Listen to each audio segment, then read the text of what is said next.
Every trainer who has ever set foot on a route lined with tall grass and the quiet rustle of wings understands, somewhere beneath all that excitement, that the road leads somewhere. It leads upward through 8 gym badges and 4 fearsome battles into a room where the most accomplished trainer in the entire region waits in silence. There are places in every Pokemon game where the journey narrows into a single moment, and that moment belongs to the champion. These are the figures who stand at the peak. They are not simply the strongest trainers on the roster. They are the final statement of an entire region, the embodiment of everything that World chose to celebrate about the bond between a trainer and their Pokemon. Across every league and every generation, 17 souls have held that title. And before we drift any further into this world, consider subscribing to join the Cozy Club for more journeys like this, and tell me where in the world you are watching from tonight. The Indigo League is the oldest of them all, shared between Kanto and Johto in a way that makes the boundary between those regions feel like a soft line rather than a hard border. Because these two worlds are so deeply intertwined, they produced more champions than any other league. And it begins, as so many things in Pokemon begin, with a boy who believed he was already the best. Blue was Professor Oak's grandson, and that detail alone told you almost everything you needed to know about the shape of his story. He grew up in the shadow of one of the greatest minds in all of Pokemon scholarship, close enough to that knowledge to absorb its ambition, but perhaps too close to ever quite feel like he had earned his own place yet. From the very first moment you encountered him, he carried that tension on his shoulders, that need to prove something that nobody else had asked him to prove. His relationship with the player was unlike anything that would follow it. He was not simply a rival who appeared a few times before the credits rolled. He was a constant presence, someone who always seemed to have arrived just before you, who always seemed to have figured out some next step that you were still reaching for. He chose the starter that held a type advantage over yours, not out of cruelty exactly, but out of a kind of competitive instinct that was baked into his nature from the beginning. And what made him extraordinary as a champion was the way his team evolved alongside the game itself. He was not locked into a single type, not organized around a theme that any trainer could simply counter with the right party. He built a team the way a thoughtful, driven player might actually build one, covering weaknesses, filling gaps, selecting Pokemon that worked together rather than simply looking impressive.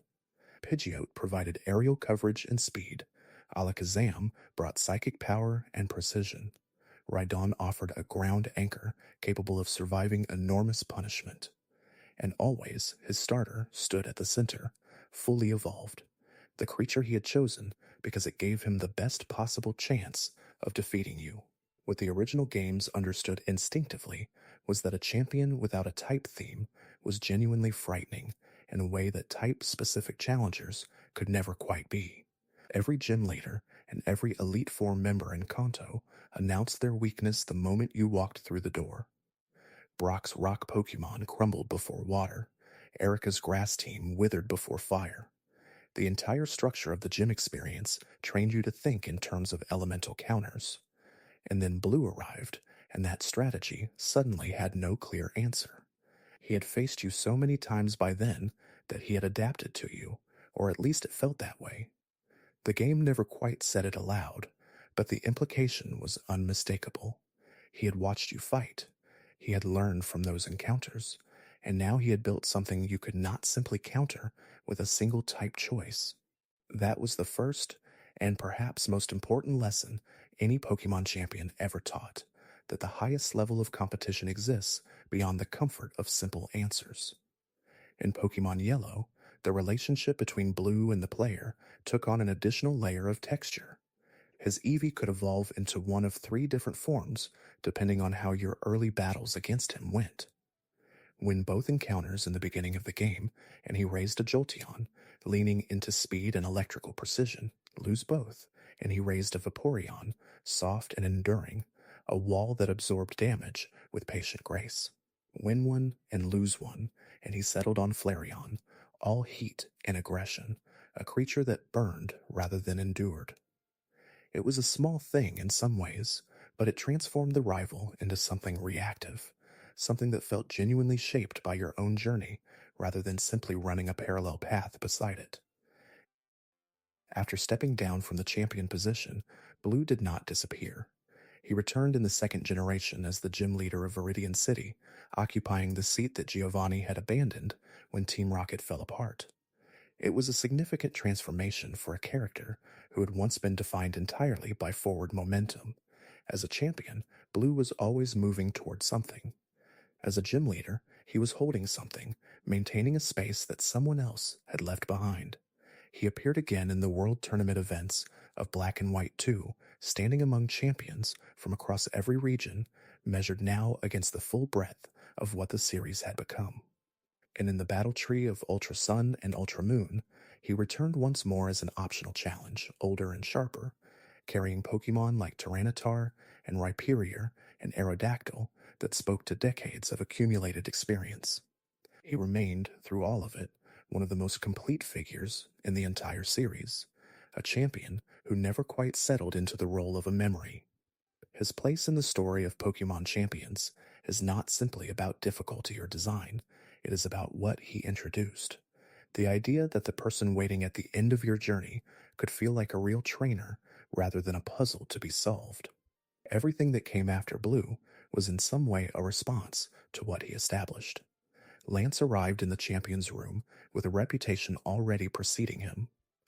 He was not just the final member of the Elite Four in the original games, he was its most famous face, the Dragon Master, who had defined what it meant to take flying and draconic power to their most dramatic extreme. And when Pokemon Gold and Silver came along and elevated him to the champion's seat itself, it felt less like a surprise and more like an inevitability, the natural conclusion of a story that had always been building toward him. In the original Red and Blue, Lance used Gyarados, Dragonair, Dragonite, and Aerodactyl as part of a collection that leaned heavily into the visual language of ancient, powerful creatures. There was something almost mythological about fighting him, the sense that these were not simply strong Pokemon, but creatures from a different era, things that had survived long enough to become legends. His capes, his dramatic posture, the way he spoke about dragons with a reverence that bordered on the ceremonial, all of it contributed to an image that the series would build upon for years. When he returned as champion in Gold and Silver, his team had grown into something that centered entirely on dragon and dragon-adjacent Pokemon. 3 Dragonite formed the core of his party, each one a slightly different expression of what that species could accomplish. Aerodactyl remained from his Elite Four days, still carrying that prehistoric energy. And Gyarados completed the picture, serpentine and enormous, the gateway creature through which so many younger trainers had first caught a glimpse of what dragon-type battles could feel like. The difficulty of Lance's champion team in the original second-generation games became something of a legend in its own right. His Dragonites knew moves they could not legitimately learn through any available method in those games, specifically Barrier, which was not a move Dragonite had access to in Gold and Silver. Whether this was a developer oversight or an intentional decision to create a more challenging encounter, the effect was the same. Lance felt like he was operating by slightly different rules, as if the champion's seat carried with it a kind of exception that ordinary trainers simply did not receive. His presence in Heart Gold and Soul Silver, the remakes of Gold and Silver, deepened that mythology considerably. The story gave him more space to breathe, and he used it to demonstrate that his commitment to dragons was not simply an aesthetic choice, but a deeply held philosophy. He believed in the strength of dragon-type Pokemon was something that approached devotion, and that devotion had a kind of integrity to it, even when it led him toward encounters that felt almost impossible to survive. Lance also returned across multiple other appearances throughout the series, in the World Tournament and various cameo roles, always carrying that same sense of ceremony around him. He became one of the defining images of what a Pokémon champion looked like, the dramatic silhouette against a backdrop of enormous winged creatures, the quiet confidence of someone who has never seriously considered the possibility that they might lose. In the canon of Pokémon Champions, he represents a particular kind of grandeur, the champion as a figure from myth, something closer to a dragon rider from an old story than to a tournament organizer or a regional administrator. The second generation introduced another figure whose connection to the champion title was complicated by the extraordinary weight of the story surrounding her. Cynthia would eventually claim the title of most beloved champion in the series, but before the world came to know Cynthia, there was a quieter, stranger presence occupying the most powerful seat in Johto. There was a figure whose identity as champion was in some ways secondary to the haunting mystery surrounding everything he represented. But before arriving there, it is worth settling into the region itself. Johto was designed with a kind of layered reverence for tradition, for ancient customs and faded stories, and the sense that the landscape itself held memories longer than any living person could hold them. The Pokémon of this region carried that quality as well, creatures that seemed to have emerged from folklore rather than from simple biology. And the league that governed this region reflected its character, serious and ceremonial, weighted with history. Blue had shown that a champion could be a rival, Lance showed that a champion could be a legend. And then Gold and Silver produced something the series had not quite attempted before, a champion whose entire identity was a revelation, a person whose presence in that final room changed the meaning of everything that had come before it. Red stood at the top of Mount Silver in silence. He did not speak. He did not explain himself. He simply existed there in the snow and the cold, surrounded by the strongest team any player had ever faced in a Pokémon game, and he waited. His team in the original Gold and Silver was a curated collection of the most powerful and beloved Pokémon from the first generation, assembled with a care that felt less like game design and more like portrait painting. Pikachu was there, because of course it was, the creature that had become the face of the entire phenomenon, but this Pikachu was not the cheerful mascot of the animated series. It was a weapon, carrying a light ball that doubled its special attack to genuinely threatening levels. Snorlax occupied the role of immovable wall, enormous and patient, capable of outlasting almost any sustained assault. Espeon provided psychic precision and speed. Blastoise anchored the water coverage. Venusaur contributed grass and poison typing, a creature that could handle the elemental spread that Charizard left open. And Charizard, fully evolved, fire and flying, the starter that countless players had chosen in red and blue, completed the picture. The team was not just strong, it was meaningful. Every Pokémon on Red's roster was a creature that carried emotional weight with the player base, something that the game's designers understood with great precision. Fighting Red was not simply a challenge. It was a conversation with the memory of everything you had experienced in the first generation, a final reckoning with the world you had left behind when you started your Johto adventure. Red's silence was perhaps the most carefully considered design choice in the entire champion encounter. He had no dialogue, no monologue about his philosophy or his journey, or what the Pokémon League meant to him. He simply stood there and battled, and the battle itself said everything that words would have diminished. There was something in that silence that suggested Red had moved beyond the need for language, that he existed now in a space where only the Pokémon themselves could communicate what he meant to say. His appearance in subsequent games always carried that same quality. In Heart Gold and Soul Silver, he was still on the mountain, still silent, still waiting with a team that had grown even stronger, adjusted and refined across the years since Gold and Silver had first introduced him as the player character turned mythic opponent. In the World Tournament of Black and White 2, he finally stood alongside Lance and Blue as one of 3 Kanto representatives, all of them together suggesting a continuity of greatness that the Indigo League had produced across its long history. The decision to make Red a champion encounter rather than a simple cameo was perhaps the most significant narrative move the second generation made. It transformed the protagonist of the first games into something that felt genuinely legendary without requiring a single word of explanation. The player arrived at Mount Silver and understood immediately, from the setting alone, that something extraordinary was waiting, and then Red turned around, and the understanding deepened into something closer to awe. Stephen Stone arrived with an entirely different energy than any champion who had come before him. Where Lance had operatic drama and Red had mythic silence, Stephen had the quiet intensity of a person who had found exactly what he was looking for and organized his entire life around the pursuit of it. He was a collector of rare stones, a geologist in the truest sense, someone who understood the relationship between the deep earth and the creatures that emerged from it in ways that most people never thought to consider. Pokemon Ruby and Sapphire introduced the Hoenn region, and Hoenn was a place defined by extremes, vast ocean routes that stretched for what felt like forever. Volcanic islands and ancient ruins and a sky that could turn into a battleground between two primordial forces. The region had a scale to it that felt genuinely expansive, and Stephen fit that scale perfectly. He was the son of the Devon Corporation's president, comfortable with wealth and influence in a way that never became arrogance, because his true passion was always pointed downward, into the earth, into the geology of the world, rather than the social structures that sat on top of it. His team was a precise expression of that passion. Steel and rock Pokemon, creatures that had formed over geological timescales, things that carried the patience of mountains in their nature. Skarmory provided aerial coverage within the steel framework. Claydol offered psychic presence and a connection to ancient clay figures that tied perfectly to the theme of unearthed history.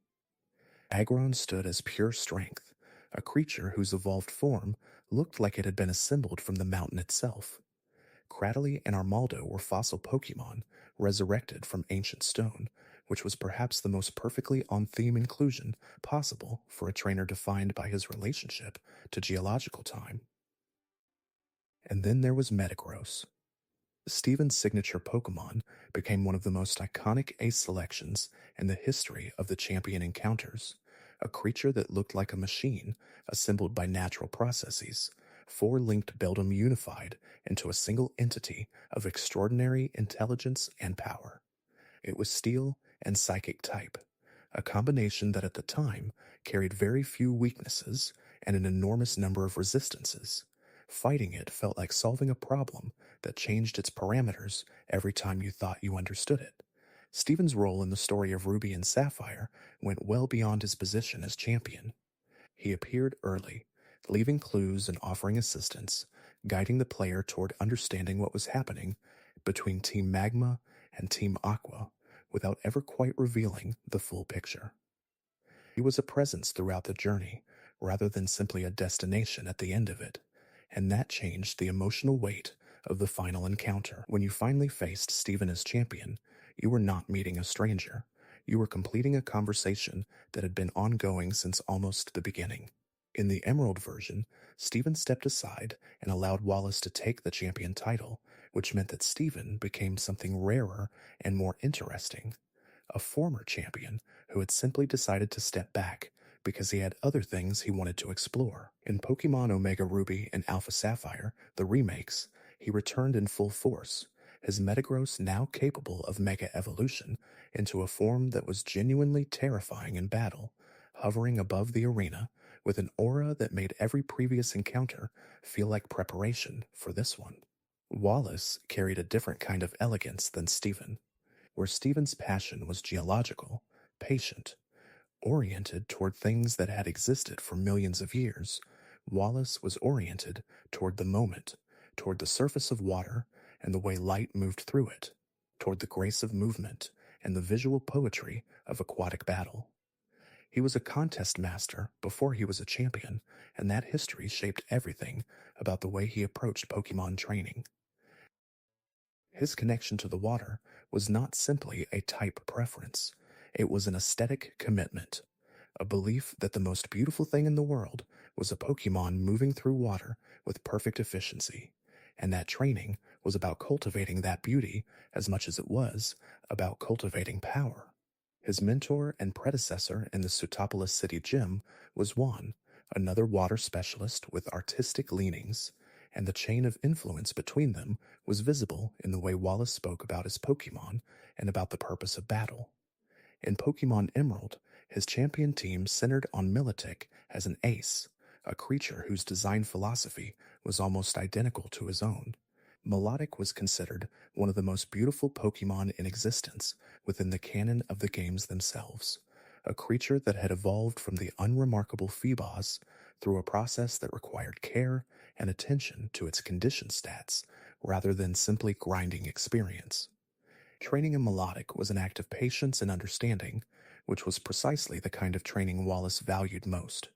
His team in Emerald surrounded Melodic with a collection of water and ice types that demonstrated range without sacrificing thematic coherence. Wailord offered sheer size and the suggestion of oceanic depth. Tentacruel brought poison and water together into something with genuine defensive presence. Whiscash grounded the team in the dual water and ground typing that Hoenn's terrain seemed to naturally produce. Gyarados made its characteristic appearance, the serpentine creature whose surface ferocity contrasted beautifully with Wallace's emphasis on grace. Ludicolo completed the party with a grass and water combination that brought cheerful energy into a team that might otherwise have felt too refined for warmth. Wallace was also the gym leader of Sotopolis City and Ruby and Sapphire before becoming champion in Emerald, and that dual role created an interesting continuity. He had occupied a position of authority within the league's structure before ascending to its peak, which meant that when you faced him as champion, you were completing a relationship that had begun with the formal structure of the gym challenge rather than stumbling upon him as a stranger. In Omega Ruby and Alpha Sapphire, his role shifted back to gym leader, allowing Steven to retake the champion title, but Wallace remained a significant figure in those games, appearing at key moments in the story with the kind of presence that a former champion naturally carries.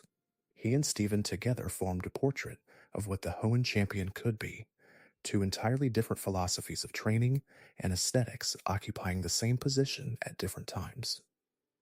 Across the mountains and seas of Sinnoh, another figure was waiting, and she had been waiting long enough that her reputation had grown into something that approached mythology even before you faced her for the first time.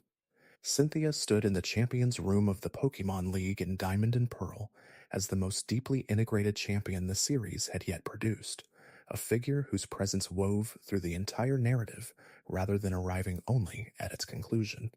She appeared in Eterna City, offering you HM01 Cut and speaking about Pokemon mythology in a way that suggested she knew considerably more about the ancient stories of Sinnoh than she was choosing to share. She appeared again near the foggy, strange passages of Celestic Town, where the ruins contained images connected to the legendary Pokemon at the heart of the entire game's conflict. She showed up wherever the story's deepest threads were being pulled, not as a guide exactly, but as a presence that reminded you the world was larger and older than any single trainer's journey. Her interest in mythology was not decorative. It was the framework through which she understood everything, including her Pokemon.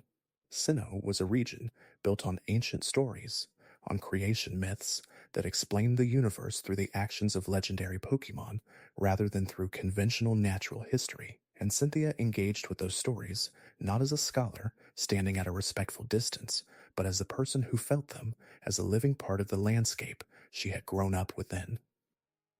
Her champion team in Diamond and Pearl was assembled with an intentionality that matched her character completely. Spiritomb opened the encounter as a pure defensive challenge, Ghost and Dark type, a combination that at the time carried no weaknesses whatsoever.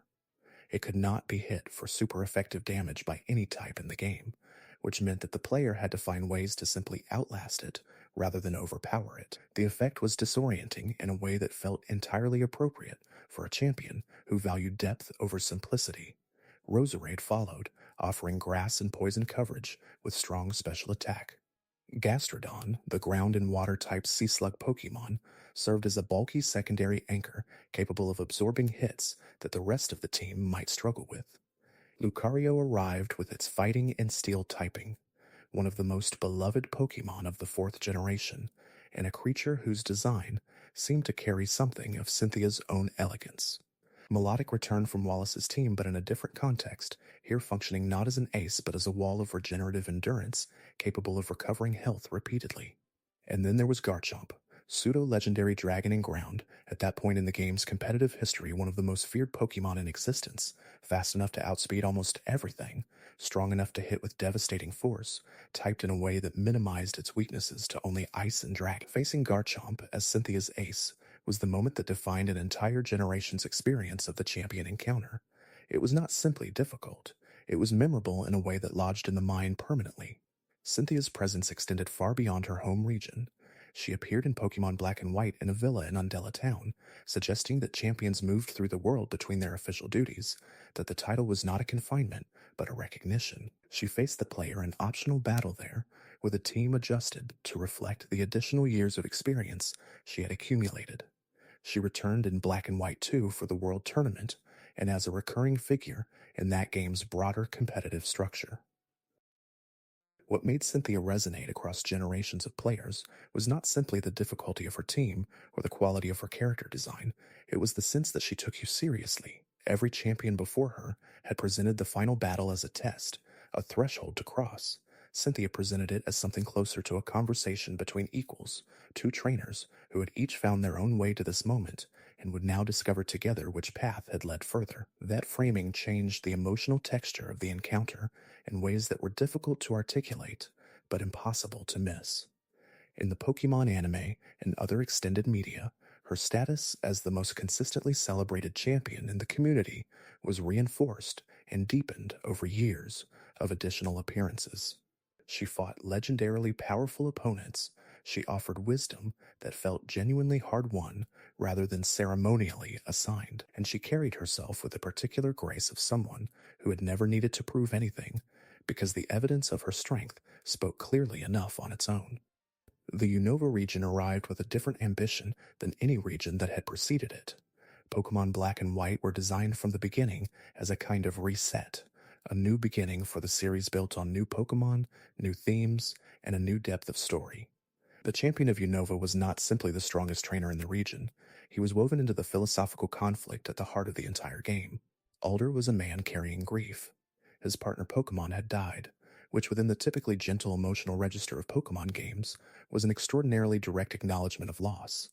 And that death had transformed him from the focus-driven trainer he had once been into something more wandering, more uncertain about the purpose of strength. He traveled Unova without clear direction, battling trainers along the way, not from ambition, but from a desire to understand why the bond between trainer and Pokemon still mattered when the most meaningful bond he had ever known was gone.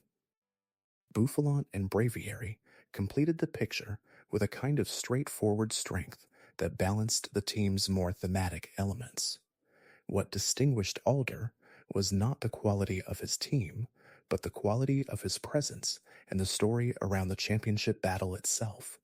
He was almost secondary to the actual climax of Pokemon Black and White, which centered instead on N and Getzies and the question of what Pokemon liberation actually meant. The game was willing to make its champion a secondary figure in service of a more complex narrative, which was either a bold choice or a miscalculation, depending on what you valued in the champion encounter. N was in many ways the true final battle of Black and White, despite not technically holding the champion title. He had defeated Alder, which meant that when you arrived at the league after defeating the Elite Four, Alder was no longer champion. N stood in his place, with a legendary Pokemon at his side, Zekrom or Reshiram depending on your version, and the battle that followed was saturated with everything the game had been building toward.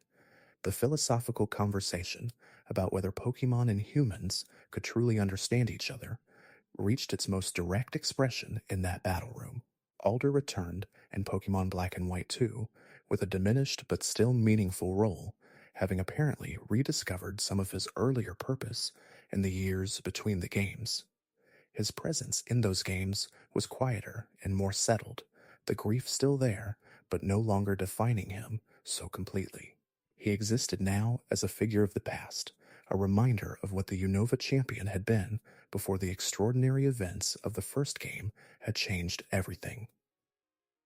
Iris arrived in the champion's seat of Black and White 2 as one of the most refreshing choices the series had made for the position. She was young, energetic, openly enthusiastic about everything, and she wielded dragon-type Pokemon with an instinctive joy rather than the solemn intensity that Lance had made synonymous with draconic training. She had been the gym leader of Oaklucid City in the original Black and White, specializing in dragon types there as well, and her ascension to champion felt like a natural completion of her arc within the region. Her connection to dragon Pokemon was rooted in her upbringing in the Village of Dragons, a community where the bond with dragon type creatures was a cultural tradition rather than a personal aesthetic choice. She had grown up surrounded by these Pokemon, had learned from them and with them in a way that made her relationship to them feel genuinely organic rather than thematic, where Lance wielded dragons like weapons, and where Cynthia's Garchomp felt like the expression of a precisely calculated strategy. Iris used dragons because dragons were simply who she was. Her champion team in Black and White 2 reflected that background directly. Haxorus carried pure offensive dragon force, one of the strongest dragon types of the generation. Lapras provided the ice coverage that dragon teams often needed to handle opposing dragon threats. Archeops represented the fossil tradition, an ancient creature that felt appropriate for a champion whose relationship to dragon Pokemon was itself ancient and inherited. Aggron brought steel to the party, a solid defensive presence that anchored the team's more aggressive elements.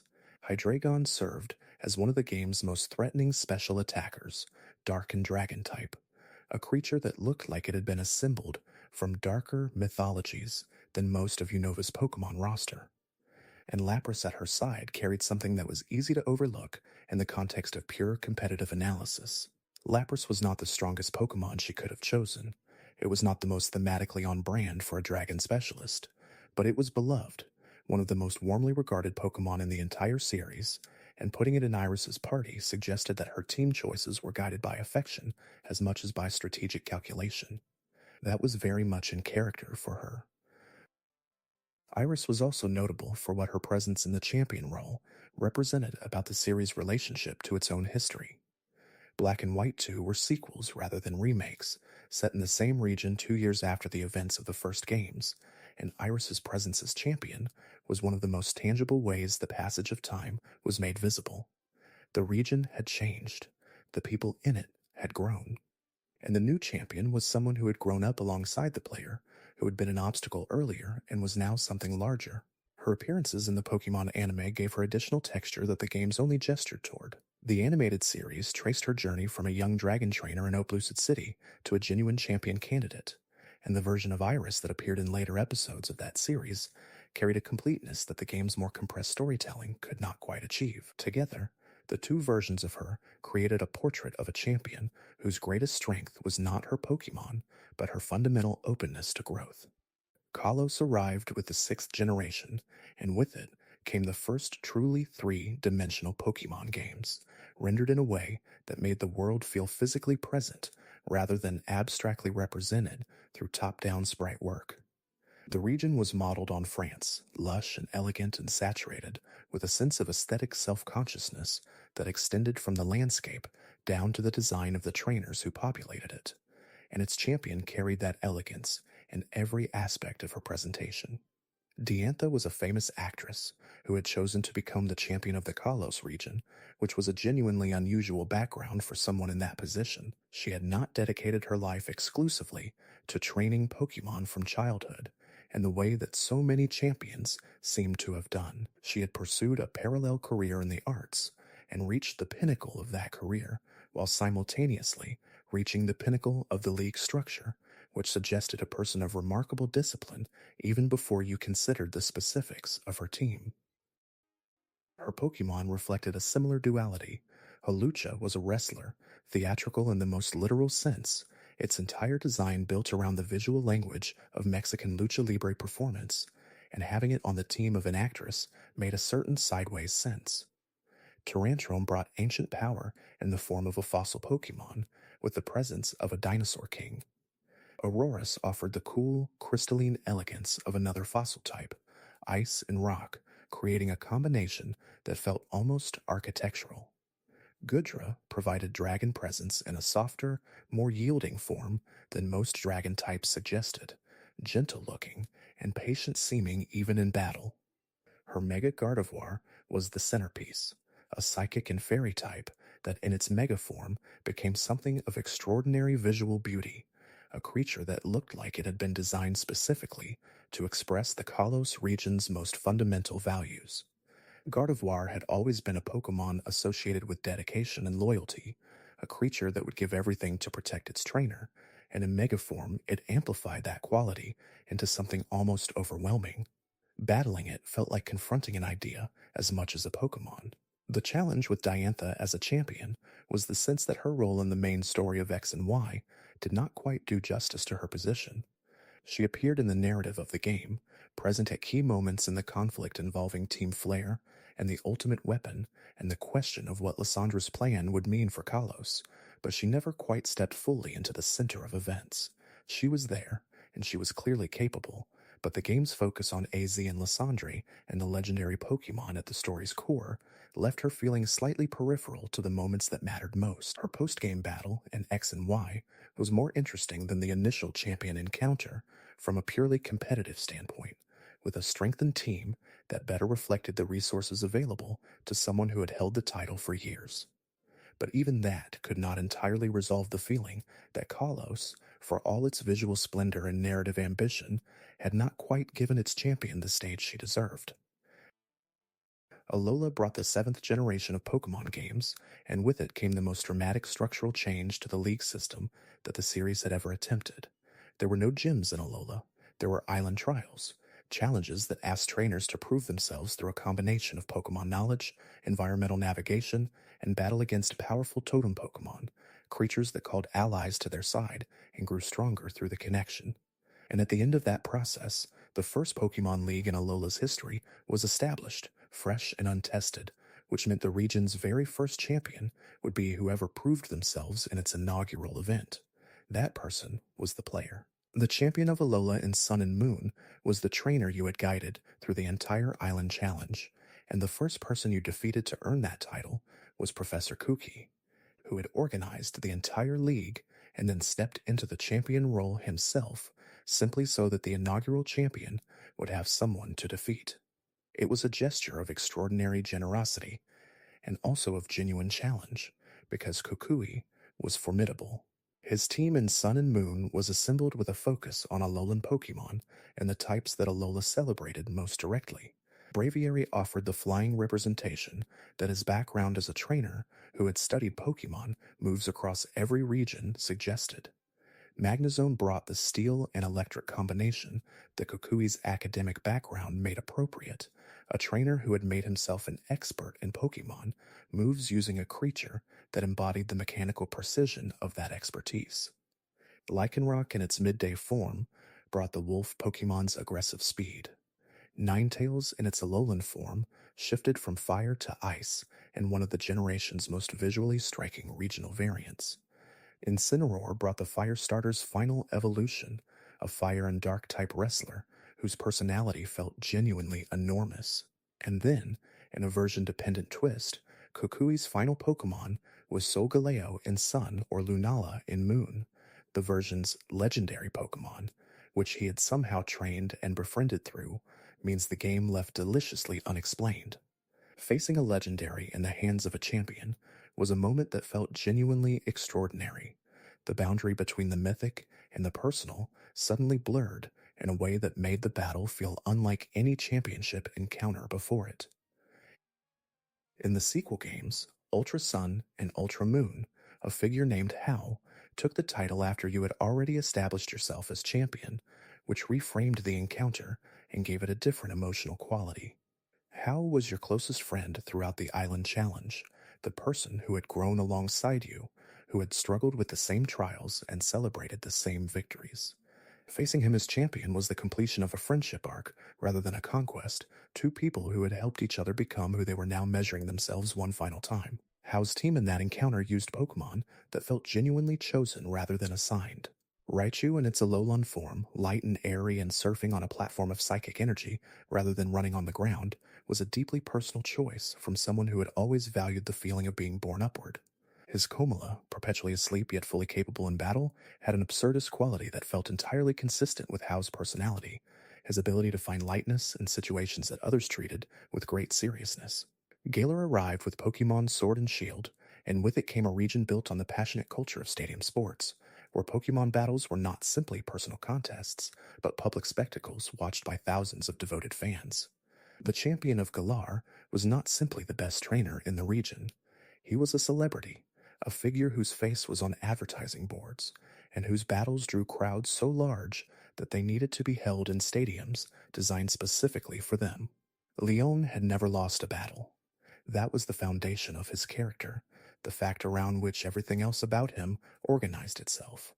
He was undefeated, had been undefeated since he first became champion at a remarkably young age, and the region had watched him hold that record across so many years that the idea of him losing had come to feel almost abstract.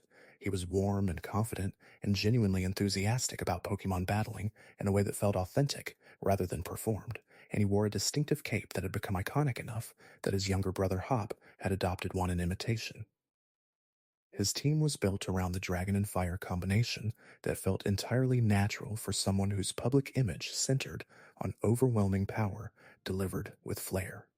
Aegislash brought Steel and Ghost into the mix, a sword-shaped Pokemon with the bearing of something ancient and ceremonial.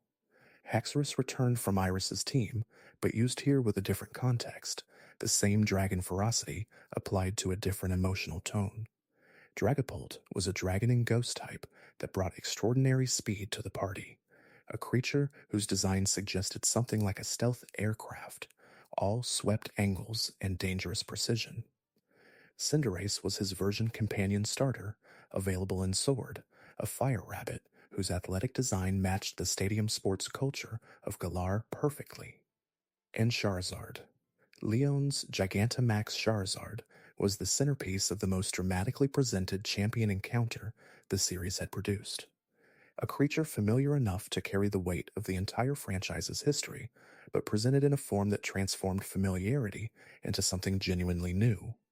Gigantamax Charizard wrapped itself in a form that resembled a black hole edged with fire, enormous and dark and starlit, the fire that had defined generations of players' first encounters with the franchise, reconsidered as something cosmic. The stadium roared, and the encounter felt like the series looking back at itself from a great height. Leon's story in Sword and Shield involved a Darkest Day crisis that tied the region's history to the legendary Pokemon Eternatus, and he was present for the key moments of that narrative in a way that made him feel genuinely woven into the fabric of the conflict, rather than standing apart from it, waiting for the player to finish the main story before battling him. His eventual defeat at the player's hands was the completion of a record that Galar had believed unbreakable, and the game handled that moment with care. Sonia and her grandmother Magnolia, the former champion of Galar, provided the research background against which Leon's active champion role was set, suggesting that the title carried different meanings at different stages of life. Magnolia had laid down the position to pursue scholarship.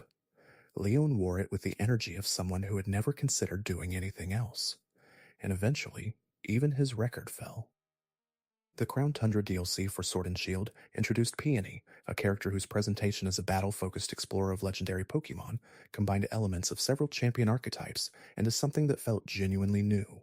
He was not the champion in the traditional sense, but his former status and his continued investment in the pursuit of legendary Pokemon connected him to the league's history in ways the Dilk explored, with gentle humor and occasional genuine poignancy. His daughter Peonia's relationship with him provided the Delk's emotional core, the story of a parent whose passion had perhaps become too consuming, and a child who needed to be seen rather than simply taken along on expeditions.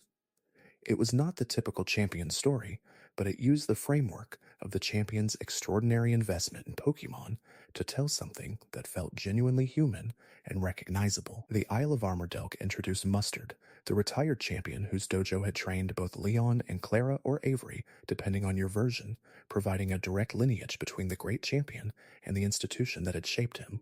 Mustard's teams used Pokemon that carried his history visibly, creatures selected across his long career as both champion and mentor, and facing him felt like encountering the deep root system from which Leon had grown. Paldea arrived with the 9th generation, and Pokemon Scarlet and Violet reimagined the structure of a Pokemon game in ways that were more dramatic than any generation since Alola had eliminated gyms. The entire region was open from the beginning, the path through the story non-linear in principle, even if particular moments assumed a general direction, and the champion structure reflected that openness in interesting ways. Gita was the chairwoman of the Paldea Pokemon League, which meant that her relationship to the champion title was administrative as well as competitive. She was not simply the strongest trainer, she was the person who organized the league, who set its standards, who determined what the champion title meant within the Paldean system. That administrative role gave her a kind of authority that went beyond what she could demonstrate in battle, but it also meant that when she did battle, she carried the full weight of the institution behind her. Her team combined Pokémon from multiple generations in a way that felt deliberately chosen to demonstrate that the Paldean champion was not limited to regional species. Glimora was her signature creature, a rock and poison type that served as a hazard setter, capable of establishing toxic spikes at the beginning of the encounter and weakening every subsequent Pokémon the player sent in. Gogoat offered grass coverage with a gentle pastoral energy. Veluza was a water and psychic type with a distinctive ability to improve its own stats by shedding unnecessary memories, a design concept that felt almost meditative. Avalugg provided ice-type bulk and a form that looked like a living iceberg. King's Gambit, her Iron King's Gambit, as it appeared in the match, was her most threatening presence, a steel and dark combination with access to Supreme Overlord, an ability that increased its power for every fainted team member that had preceded it into battle. The longer the fight went on, the more dangerous it became, which created an interesting escalating pressure that rewarded finishing battles quickly rather than allowing them to extend into an endgame where her ace would be at its strongest. The critical conversation around Gita centered on whether her team and her role in the story had been given sufficient weight. She appeared relatively rarely in the main narrative, which meant that by the time the player faced her as champion, the emotional investment that ideally preceded that encounter had to be built almost entirely from the mechanics and presentation of the battle itself, rather than from a shared history developed across the length of the game.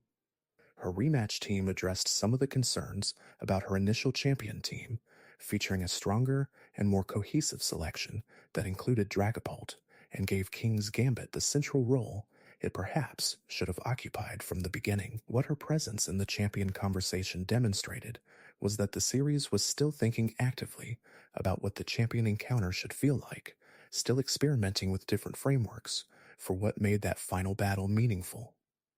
Gita was a champion who organized champions, who saw the title as an institutional responsibility as much as a personal achievement. That was a genuinely interesting concept, even if the game's storytelling had not yet found the best way to fully realize it. Kieran arrived with the DLC content of Scarlet and Violet as a figure whose relationship to the champion title was inseparable from his relationship to jealousy and the desire for recognition. The teal mask introduced him as a boy from the Katakami region, paired with the player on an exchange program that centered on the folklore of the Loyal Three and Ogerpon, a masked Pokemon at the center of a story that had been distorted by the passage of time. His connection to Ogerpon was immediate and deep in a way that the game understood clearly. He was drawn to the masked Pokemon because he recognized something of himself in its story, a creature that had been cast as the villain of a narrative it had not chosen and could not correct. When Ogerpon ultimately bonded with the player rather than with Kieran, it triggered something in him that the game traced honestly and without easy resolution. He became angry and then obsessive, training with a furious intensity that replaced genuine enjoyment with the need to prove something. By the time of the Indigo Disc DLC, he had become the champion of the Blueberry Academy League, the pinnacle of a competitive structure that existed parallel to the main Paldean League. His team at that point had grown considerably stronger than the collection he had used earlier, featuring Dragonite, Politoed, Porygon Z, Grimmsnarl, Incineroar, and Hydreigon, a roster that demonstrated the benefits of obsessive training, even if it also demonstrated the costs. What made Kieran compelling was the specificity of his emotional journey rather than the size of his ambition. Many champions wanted to be the strongest. Kieran wanted to be chosen, to have something decide that he mattered in the way that Ogerpon had decided the player mattered. His growth across both DLC stories was not the simple arc of a rival becoming stronger. It was the more difficult work of a person learning to disentangle their sense of worth from their competitive record. His Pokemon choices reflected that journey. The team he used in his early encounters was built from interesting, but not necessarily optimal selections. Creatures chosen because he found them compelling rather than because they gave him the best mathematical advantage. By the time of the Blueberry League Championship, he had moved toward power and away from that earlier idiosyncrasy, which was in some ways a loss, even as it represented a gain in competitive effectiveness. The champion he became was stronger than the trainer he had been. Whether he was happier was a question the game left appropriately open. Drayton occupied the champion's position in the Blueberry League before Kieran's rise, and his personality was almost a photographic negative of his successors. Where Kieran was intense and internally pressured, Drayton was relaxed, confident in his strength without needing to perform it, and comfortable stepping away from the champion title when he decided he wanted to pursue other things.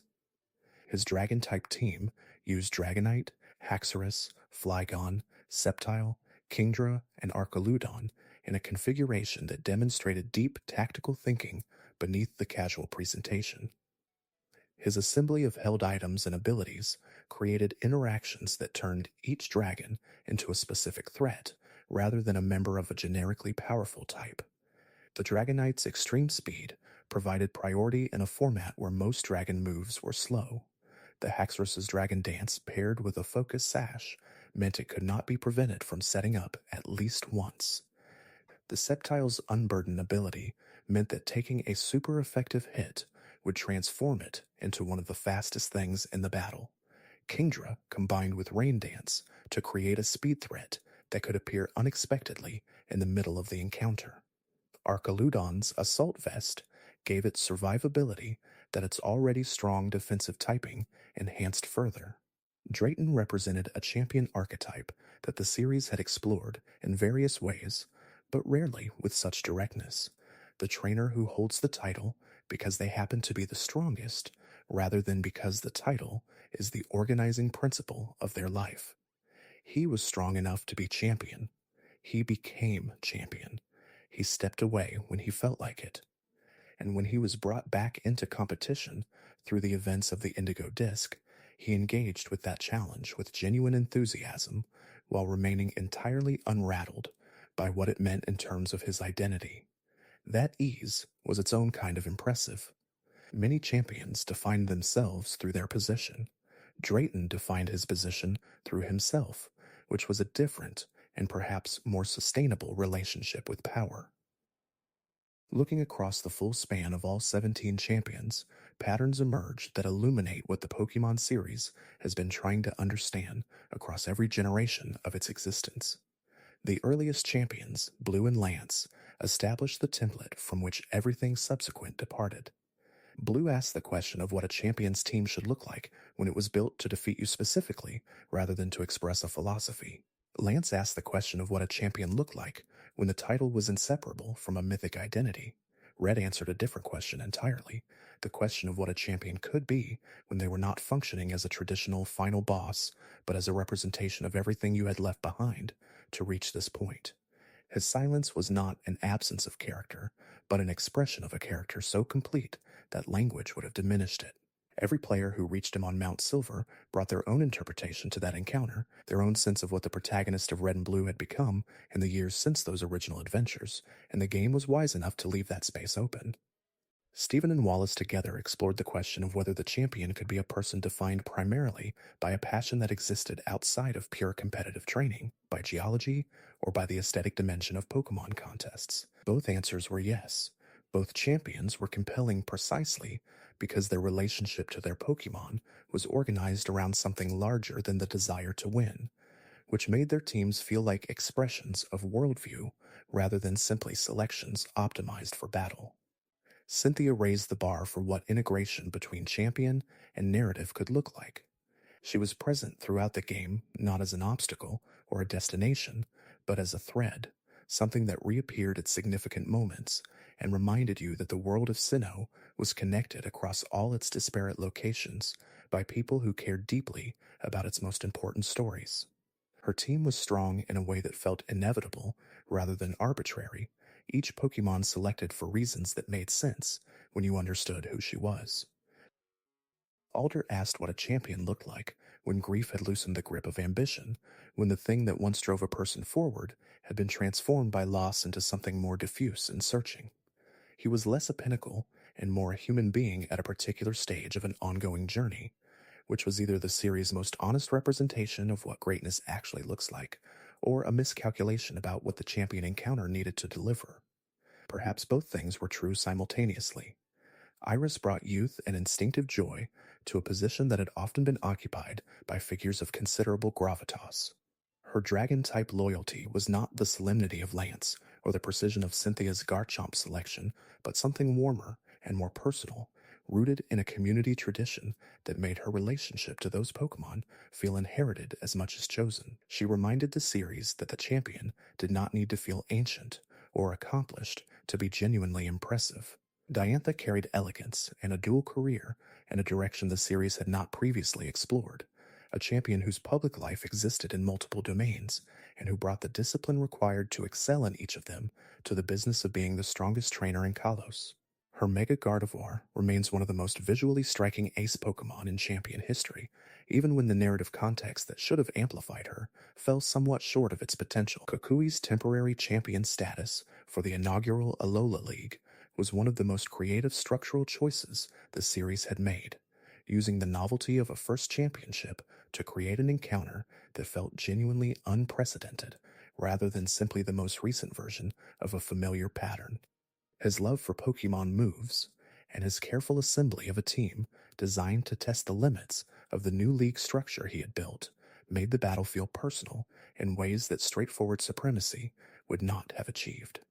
Leon's unbeaten record and the eventual defeat of that record carried the weight of years of cultural expectation in a region where Pokemon battles were the primary entertainment of an entire civilization. His Gigantamax Charizard was a moment of deliberate nostalgia managed with genuine craft, the original Firestarter transformed into something that felt worthy of the position it occupied in the series' emotional history. What unites these 17 figures across their enormous diversity is the fundamental commitment that each of them represents. The champion does not simply accumulate victories. The champion becomes, through training and through the relationship with their Pokemon, a full expression of what their region values most. Blue embodied Kanto's competitive drive.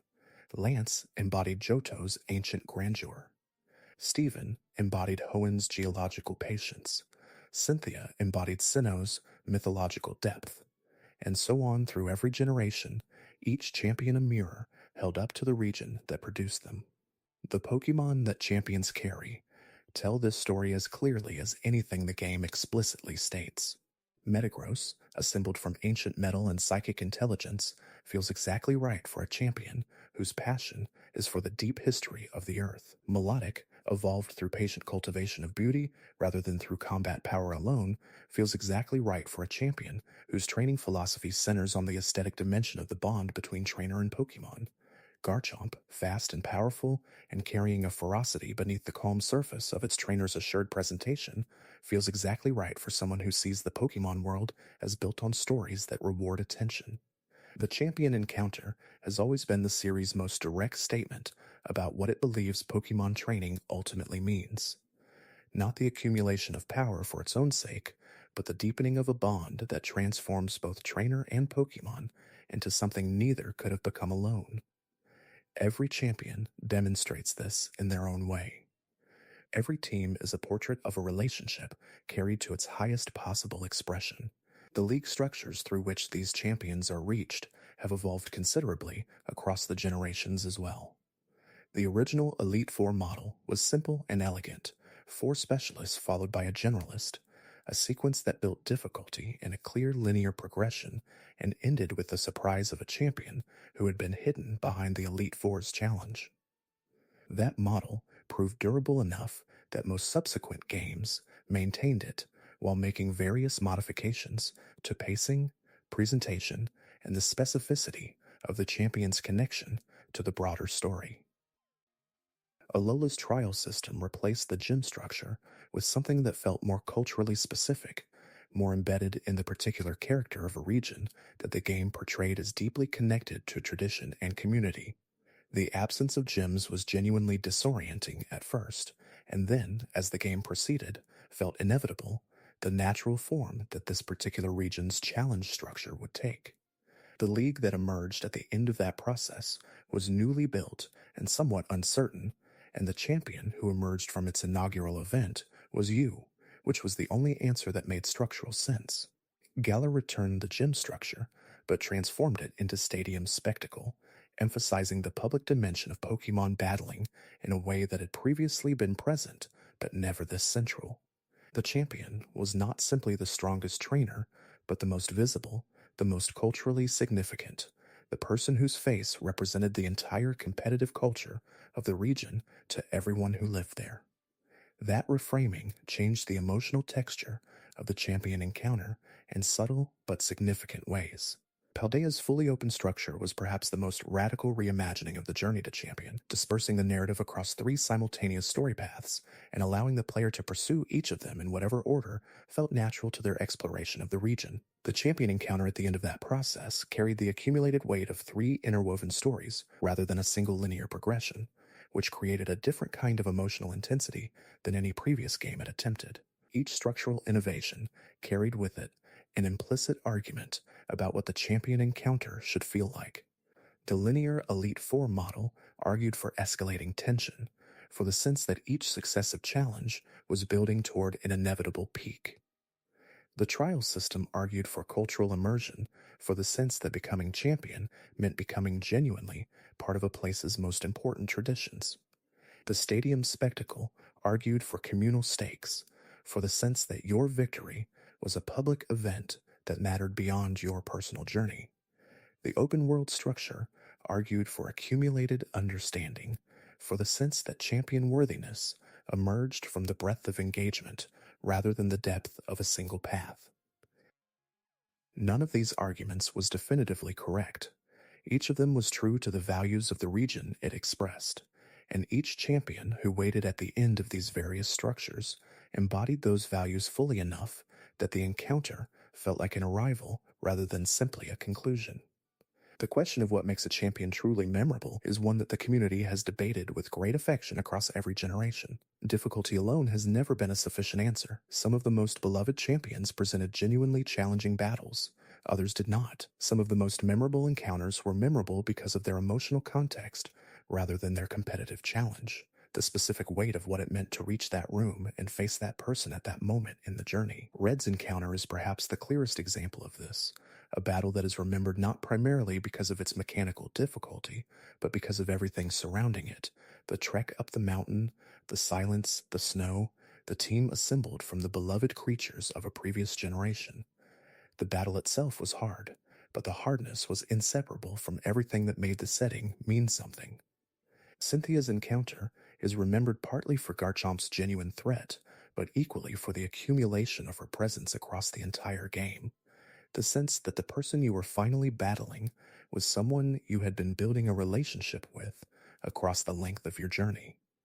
The Spiritomb with no weaknesses, and the Lucario that seemed to carry her aesthetic sensibility, and the Melodic that absorbed your best efforts with patient grace, all of these were part of an encounter that felt deserved in both directions. You had earned the right to face her. She had earned the right to test you this thoroughly. The regional balance of champion types is also interesting to consider across the full span of the series.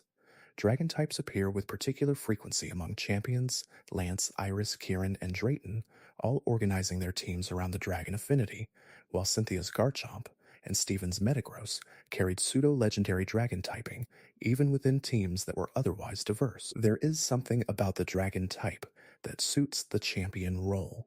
Perhaps its mythological associations, perhaps its reputation for being the most powerful type in casual competitive understanding, perhaps simply the visual grandeur of large draconic creatures in a stadium setting. Steel type also appears with particular prominence, Steven's entire team philosophy centered on it. Cynthia's Lucario and Metagross carrying it, Leon's Aegislash wielding it, and Gata's King's Gambit making it central to her most dangerous threat. Steel represents durability and precision, a type that resists most other types and carries relatively few weaknesses, which makes it an appropriate choice for trainers who have reached a level of play where they are thinking carefully about defensive coverage rather than simply assembling their strongest available Pokemon. The absence of certain types from champion teams is equally telling. Very few champions have built their teams primarily around poison types, or bug types, or normal types, categories that the game's internal logic has historically positioned as less prestigious than the dragon and pseudo legendary types that champions tend to favor. This tells you something about the aesthetic values the series has built around the championship, about what the encounter is supposed to feel like, what visual and mechanical impression it is supposed to leave. The legendary Pokemon question is one that the champion conversation inevitably returns to. Most champions in the main series games do not use legendary Pokemon on their teams, which preserves the distinction between the strongest trainer and the guardians of the most powerful creatures in the world.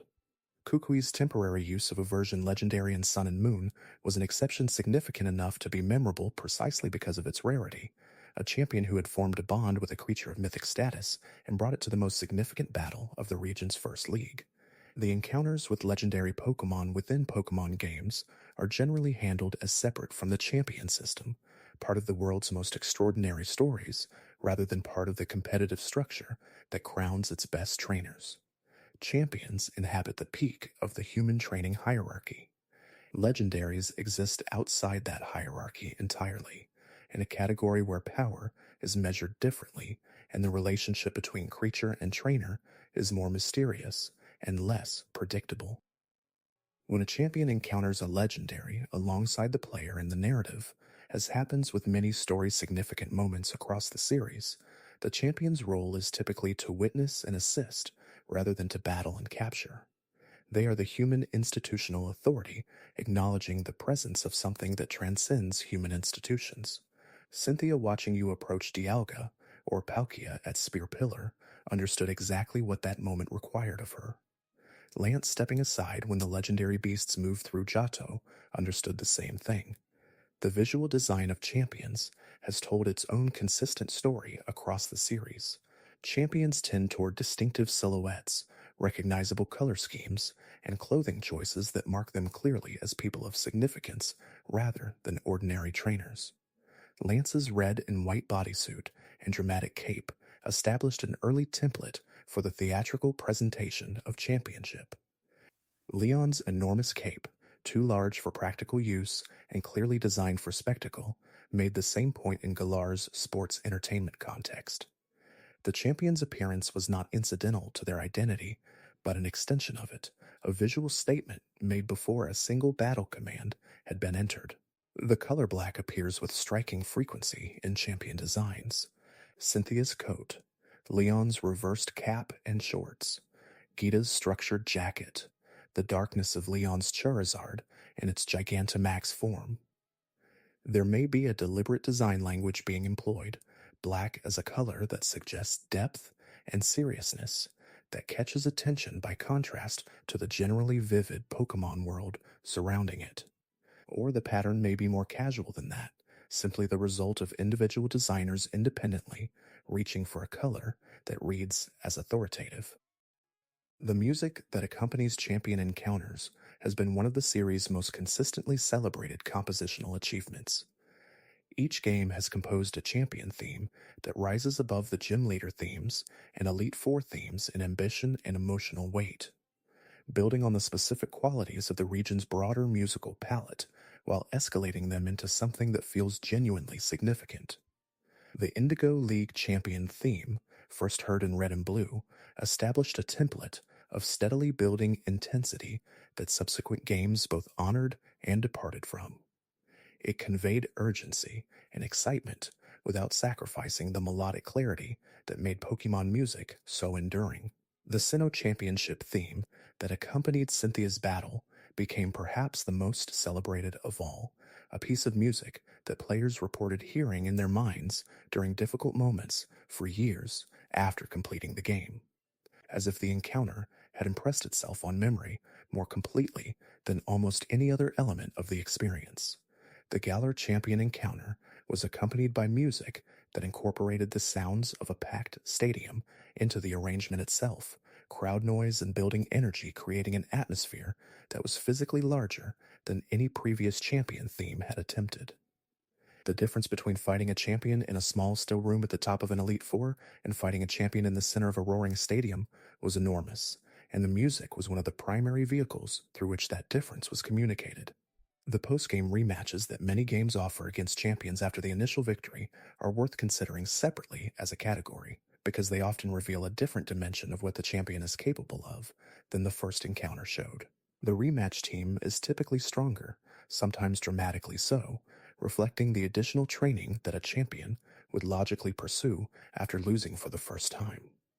But they also sometimes show a different side of the champion's personality, Pokemon added that were not part of the initial team, but that make sense given everything you know about who that person is. Blue's rematch team in Fire Red and Leaf Green, which swapped in a Heracross and Tyranitar for the Pidgeot and Rhydon of his original team, felt like a Blue, who had been genuinely challenged for the first time in years and had responded by reaching for more. Cynthia's rematches across different games always showed a team that felt refined in specific ways, tighter in some areas and expanded in others, as if she had studied the battle carefully and made adjustments that reflected what she had learned.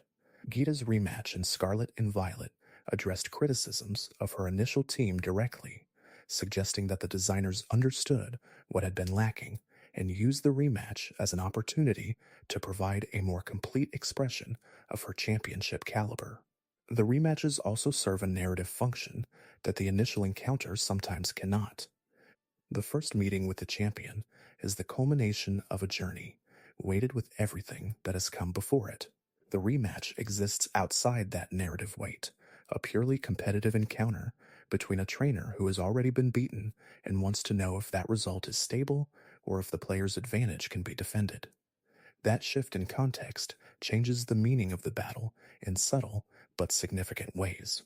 The question of which champion is the best has occupied community discussion since there were enough champions to compare. Any ranking involves judgments about what matters most, about whether story integration weighs more heavily than team quality, about whether difficulty of encounter matters more than emotional resonance, about whether the champion should primarily be evaluated as a competitive challenge or as a character in an ongoing narrative. The community consensus that has emerged over years of conversation tends to place Cynthia at or near the top of almost every ranking, with Red close behind her, but occupying a different category.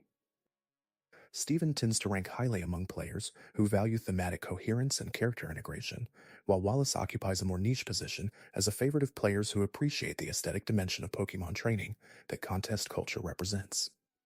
Iris is often celebrated by players who encountered Black and White 2 during formative years, her combination of personality and team quality leaving impressions that lasted beyond the specific memories of the battles themselves. Alder occupies a genuinely unusual position in the ranking conversation, because his most interesting quality, the grief that had transformed him from an elite trainer into a wanderer in search of renewed purpose, was not something that the mechanics of his champion battle could fully express.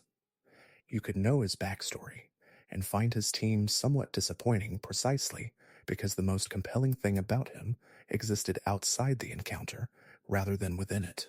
Diantha and Gita both suffer in rankings from the comparison between what their characters suggested was possible and what the narrative delivered, a gap that subsequent games partially closed through DLC and rematch content, but that remained visible enough to affect their standing. Within that more modest scope, Kieran's emotional arc and Drayton's team quality both achieve something genuine. What the full survey of all 17 champions reveals most clearly is that the Pokemon series has been engaged in a continuous experiment across its entire history, testing different answers to the question of what the champion encounter should achieve. Should it be primarily a mechanical challenge, the hardest battle in the game, a final test of the training and team building choices you have made? Should it be primarily a character encounter, the completion of a relationship built across the length of the game, an emotional arrival rather than a competitive one? Should it be primarily a thematic statement, the region's final word on what it values and what it believes training means. The best champion encounters in the series answer all three questions simultaneously. Cynthia's battle is mechanically difficult enough to feel genuinely earned, emotionally weighted enough by her presence throughout the game to feel genuinely significant, and thematically coherent enough in the selection of her team to feel like the expression of a complete worldview. Red's battle achieves the mechanical and emotional dimensions in ways that are almost beyond comparison while operating in a different thematic register, not the expression of a worldview, but the reflection of a history. The champions who fall short in community estimation typically do so because one or more of these dimensions was inadequately realized. A champion whose team is thematically coherent but mechanically unimpressive. A champion whose story role was emotionally significant, but whose battle felt perfunctory. A champion whose encounter was mechanically interesting, but who felt like a stranger, someone you had not had the opportunity to come to know across the length of your journey. The relationship between the player and the champion is ultimately the relationship between what you were at the beginning of the game and what you have become by its end. The gym leaders and the Elite Four are the steps in that transformation. The champion is the measure of it, the figure whose strength you must match to confirm that the journey has been completed, rather than simply abandoned at an appropriate stopping point. This is why the silence of Red is so powerful. He is not simply a trainer at the top of a mountain. He is the player character of the first games, fully realized, the most literal possible expression of what you could become if you devoted yourself completely and without reservation to the bond between trainer and Pokemon and to the cultivation of the strength that bond produces. Facing him was not a competition in the ordinary sense. It was a confrontation with an ideal. The quieter champions, the ones like Alder who seemed to have stepped back from that ideal, or the ones like Gita who held it at an administrative remove, create a different kind of encounter. They ask the question of whether the champion is always the embodiment of what training can produce at its highest point, or whether sometimes the champion is simply the strongest trainer currently available, a human being with all the complexity and inconsistency that implies. Both versions of the champion encounter are true to different dimensions of what the series is, and the full 17 across all the generations have represented both versions with varying degrees of clarity. The arc from Blue to the present is the arc of the series itself, the movement from a competitive structure built on the simple logic of type advantages and level progression to something more emotionally sophisticated, more culturally specific, more willing to ask what the bond between trainer and Pokemon actually means, and what honoring that bond completely would look like.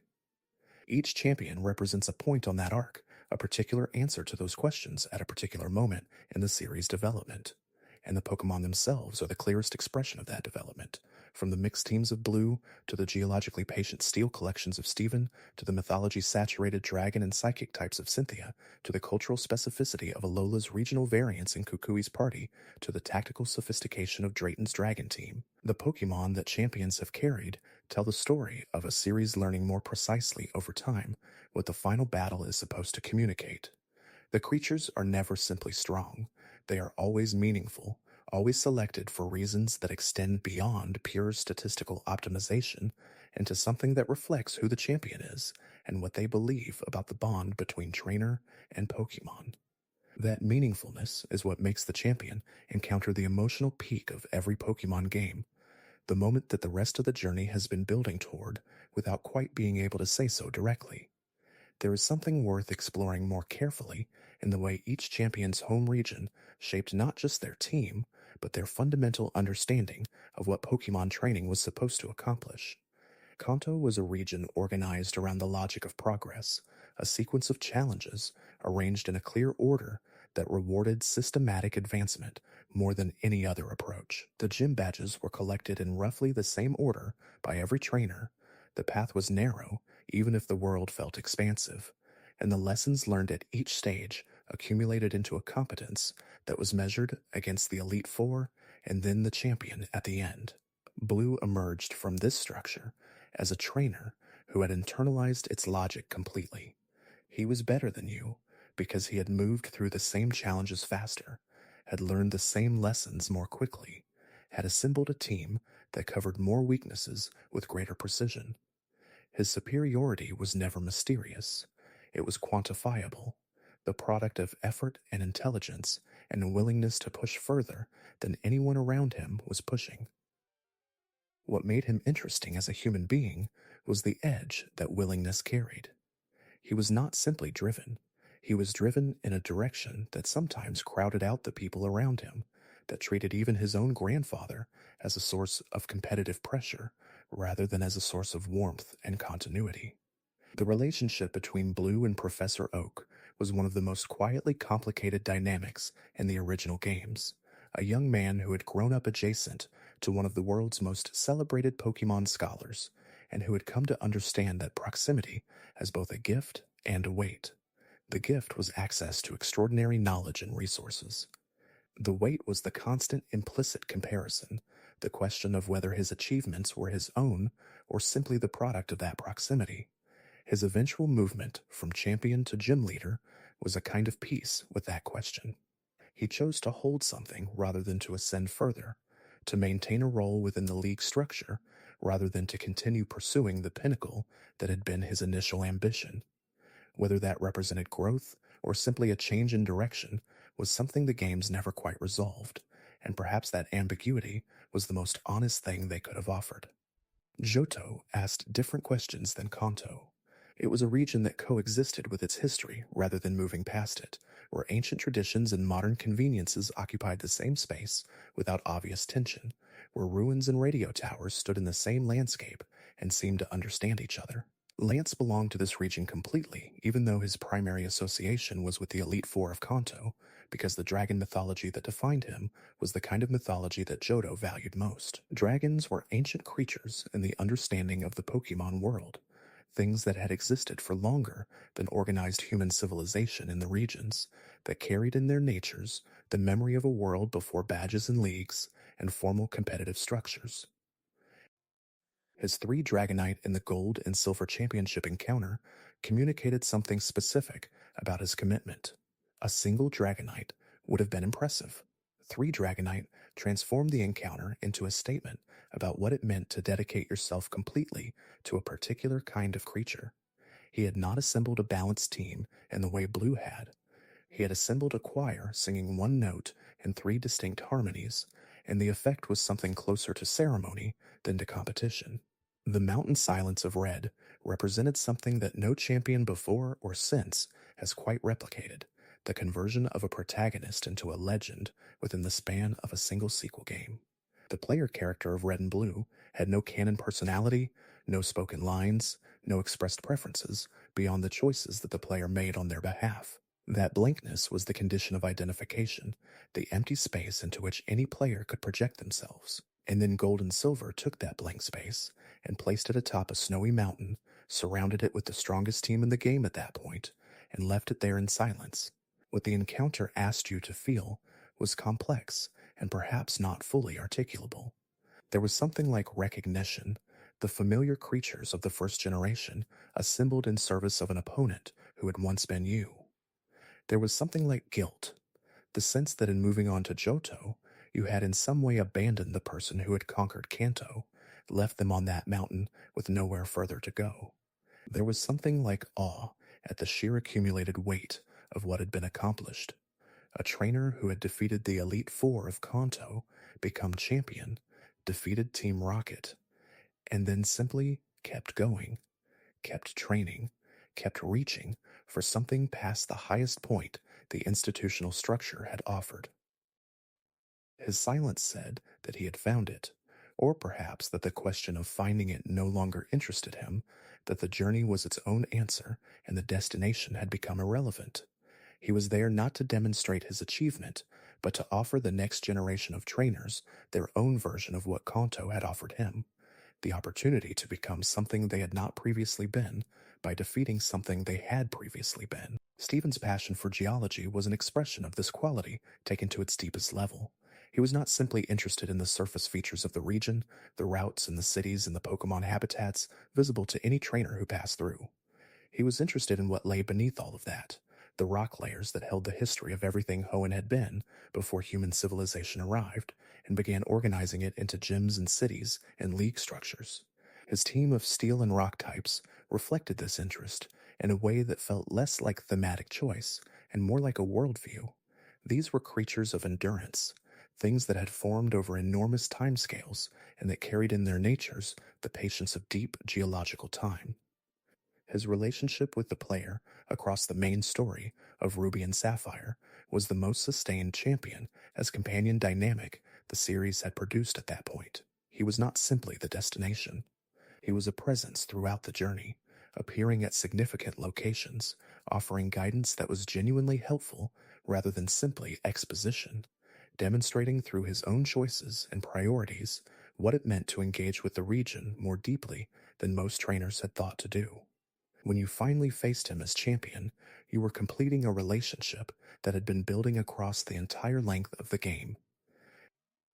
Wallace represented something different again, the possibility that the bond between trainer and Pokemon was not primarily about strength or endurance, but about beauty, about the cultivation of grace and motion, about the performance dimension of training that contest culture had elevated to its own art form. His team of water types moved through battle the way he wanted all training to move, with elegance that made the underlying power seem almost incidental. Milotic was the perfect expression of this philosophy. It was considered the most beautiful Pokemon in existence within the game's own mythology, which connected it directly to the contest culture that had shaped Wallace as a trainer. And the process of evolving a Feebas into a Milotic required the trainer to pay attention to the Pokemon's condition stats, its beauty rating in the contest framework, rather than simply grinding it through battles until its level was high enough to trigger evolution. Training a Milotic was an act of understanding the Pokemon as more than a battle tool, and a champion who chose it as an ace was making a statement about what training fundamentally meant.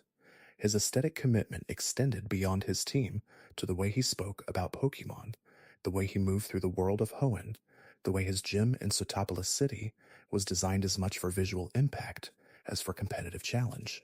He understood that the spectacle of Pokemon was a significant part of its meaning, that the beauty of a Gyarados launching itself from dark water, or a Milotic spiraling through a contest hall, was not incidental to the training relationship, but an expression of its highest possibilities. Sinnoh was perhaps the most philosophically elaborate region the series had produced, a landscape built on creation mythology that explained the universe through the actions of Pokemon of extraordinary power. The Sinnoh myths described how the world itself had been organized by Arceus, how space and time were governed by Dialga and Palkia, how death and new creation were managed by Giratina in a mirror dimension adjacent to the primary world. These were not simply stories that decorated the landscape. They were the organizing framework through which the region understood everything, including the relationship between trainer and Pokemon. Cynthia moved through this framework with the ease of someone who had spent her entire life studying it. She was a mythology scholar before she was a champion, or perhaps more accurately, she was always both simultaneously, a person whose engagement with ancient stories was inseparable from her engagement with training. When she appeared at Celestic Town near the ruins that depicted the three Lake Guardians and their connection to the creation mythology, she was not performing expertise for the player's benefit.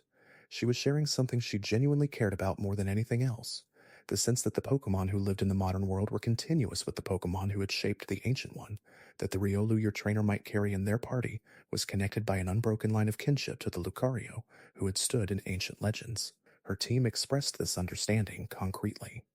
Spiritomb had no weaknesses in its original typing, a creature so thoroughly disconnected from the elemental hierarchy of type advantages that it could not be simply countered. Lucario carried its fighting and steel typing with the bearing of a creature that had always stood between the ordinary and the extraordinary. Garchomp moved at a speed that felt mythological, too fast for its power to seem natural, a dragon from the most fearsome tradition of dragon-type mythology. Together they made a team that felt like it had been assembled by someone who thought about these creatures not just as competitive tools, but as living expressions of the world's deepest patterns. The Unova region arrived with stories that were explicitly about identity and ideology rather than mythology and elemental power. The conflict between Team Plasma's liberation philosophy and the established human Pokemon training relationship forced every trainer in the region to think consciously about what their training meant and whether it could be justified. Alder's role as champion was complicated by this conflict in ways that felt entirely appropriate for a character whose defining quality was uncertainty. He had lost his partner Pokemon, which in the world of Pokemon was an event so rare and so devastating that the game treated it with genuine gravity. The bond between trainer and Pokemon was supposed to be one of the things that made the world good, and when that bond was severed by death, the question of what remained was not one the game's usual optimistic register could answer easily. Alder wandered, because wandering was the only response available to him, the only movement that did not require a destination that still made sense to reach for. His presence in the story of Black and White was thus less about what he could demonstrate in battle and more about what his existence as a grieving champion communicated about the stakes of the game's central philosophical conflict. Team Plasma wanted to separate trainers from Pokemon, arguing that training was a form of exploitation. Alder was a champion who had lost his Pokemon to the irreversible fact of death rather than to separation, and his grief was the most honest available answer to what that separation felt like when it was forced rather than chosen. He did not directly debate Getz's. He simply existed as evidence that the bond mattered, that its loss produced a wound that could not be theorized away. Iris brought to the Unova champion role a quality that had been present in previous champions, but never quite this central. The sense that training was fundamentally about relationship rather than achievement. Her connection to dragon-type Pokemon was not organized around the desire to be the strongest dragon trainer in the world, though she had become exactly that. It was organized around the experience of growing up within a community that had lived alongside dragon Pokemon for generations, that understood them not as the most powerful type, but as neighbors, as members of an extended family that happened to be made of scales and ancient elemental energy. The Village of Dragons was a specific setting that the game did not elaborate on in detail, but that implied an entire cultural context. There were communities in Unova where the relationship between humans and dragon Pokemon was ancient and ongoing, where the training philosophy was less about competitive preparation and more about the careful cultivation of a partnership that took generations to develop. Iris had emerged from that context, carrying its values into the competitive structure of the league, which is why her dragon team felt different from Lance's, despite using some of the same type. Her youth was also worth considering in relation to her championship. She was genuinely young when she took the champion title in Black and White 2, which represented something the series had not quite done before in quite this way, a champion whose greatness was not the product of decades of accumulated experience, but of an early and complete relationship with a type she had grown up alongside. She was not yet the finished article in the way that Cynthia felt like a finished article. She was something more interesting, a talent so significant that it had outpaced the normal timeline of development. Kalos was designed as a region of beauty and cultural sophistication, and Diantha's background as a famous actress who had also achieved the highest competitive rank in the league was entirely consistent with the values that Kalos celebrated. The region was not simply beautiful. It was consciously beautiful, a place that understood aesthetics as a serious pursuit rather than simply a pleasant side effect of other activities. The Pokemon Amy system introduced in X and Y made the bond between trainer and Pokemon visible in new ways, asking trainers to pet and play with and feed their Pokemon rather than simply battle with them, and that system felt native to Kalos in a way it might not have felt in another region. Diantha's acting career meant that she was accustomed to performance in ways that most trainers were not. She understood the relationship between private preparation and public presentation, between the work that happened in rehearsal and the work that happened in front of an audience. Her champion battle was in some sense always also a performance, a demonstration of what years of serious training looked like when it was brought into contact with the best challenger the region had produced. The fact that she did not communicate this explicitly, that she met the player with warmth and genuine interest, rather than theatrical intensity, suggested a performer who had gotten past the need to call attention to the performance itself. Her Mega Gardevoir was the convergence of her aesthetic sensibility and her competitive capability, a Pokemon that was already considered beautiful, becoming something that transcended that category, that entered a space where beauty and power were no longer separate qualities, but different expressions of the same underlying excellence. The fairy type it gained through Mega Evolution connected it to the region's mythology, to the ancient conflict between Pokemon and forces that had tried to weaponize them, and to the question of whether beauty could be a form of resistance as much as a form of expression. Alola was built around a different understanding of the relationship between humans and Pokemon than any region before it. The Island Trial system was not simply a structurally different version of the gym system. It was an expression of a cultural framework in which the training relationship was embedded in community, in tradition, and the specific geography of islands that had developed in relative isolation from the mainland Pokemon world, and had consequently organized that relationship according to values that were genuinely distinct. The trial captains were not gym leaders in a different form. They were members of communities whose expertise was specific and locally developed, whose challenges asked trainers to demonstrate knowledge of and respect for the particular ecology and culture of each island, rather than simply proving competitive superiority over a specialist. The island kahunas, who stood at the end of each island's trial sequence, carried a spiritual as well as competitive authority, their relationship with the guardian Pokemon of their island making them representatives of something larger than their personal training achievement.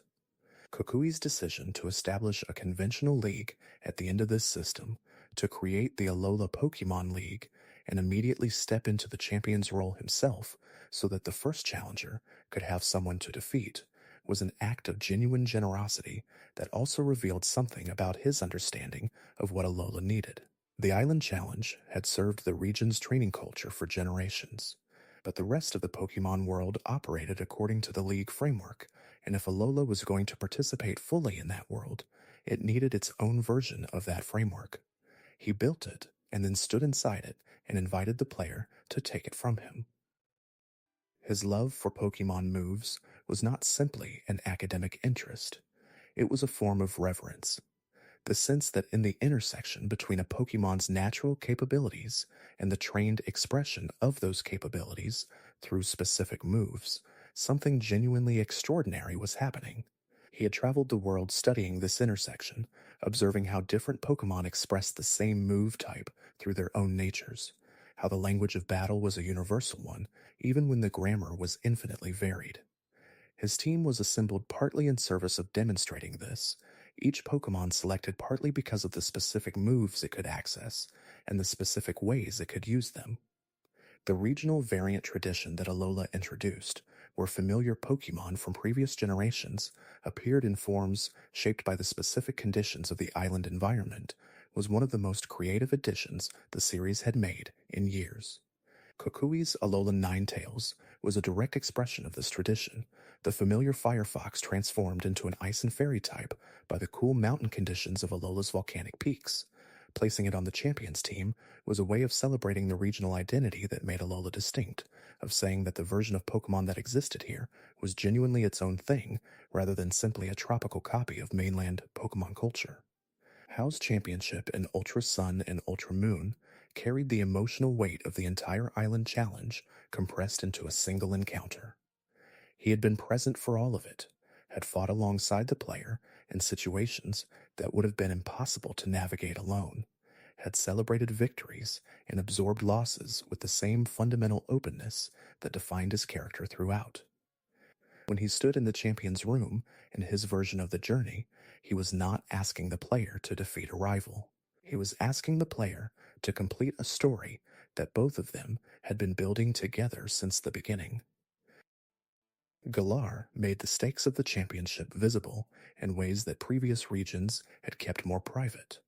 In a region where Pokemon battles were stadium entertainment watched by enormous crowds, where champions were celebrities whose faces appeared on advertising boards across the entire landscape, The championship was not simply the highest honor the league could confer.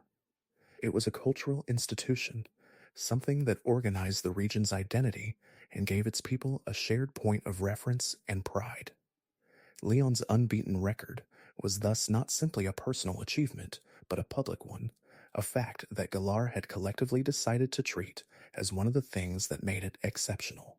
When he finally lost, it was not merely his defeat, but something that the region had to collectively process, a shift in the shared understanding of what was possible and what was permanent. The game handled this with more grace than might have been expected, acknowledging the significance of the moment without turning it into melodrama.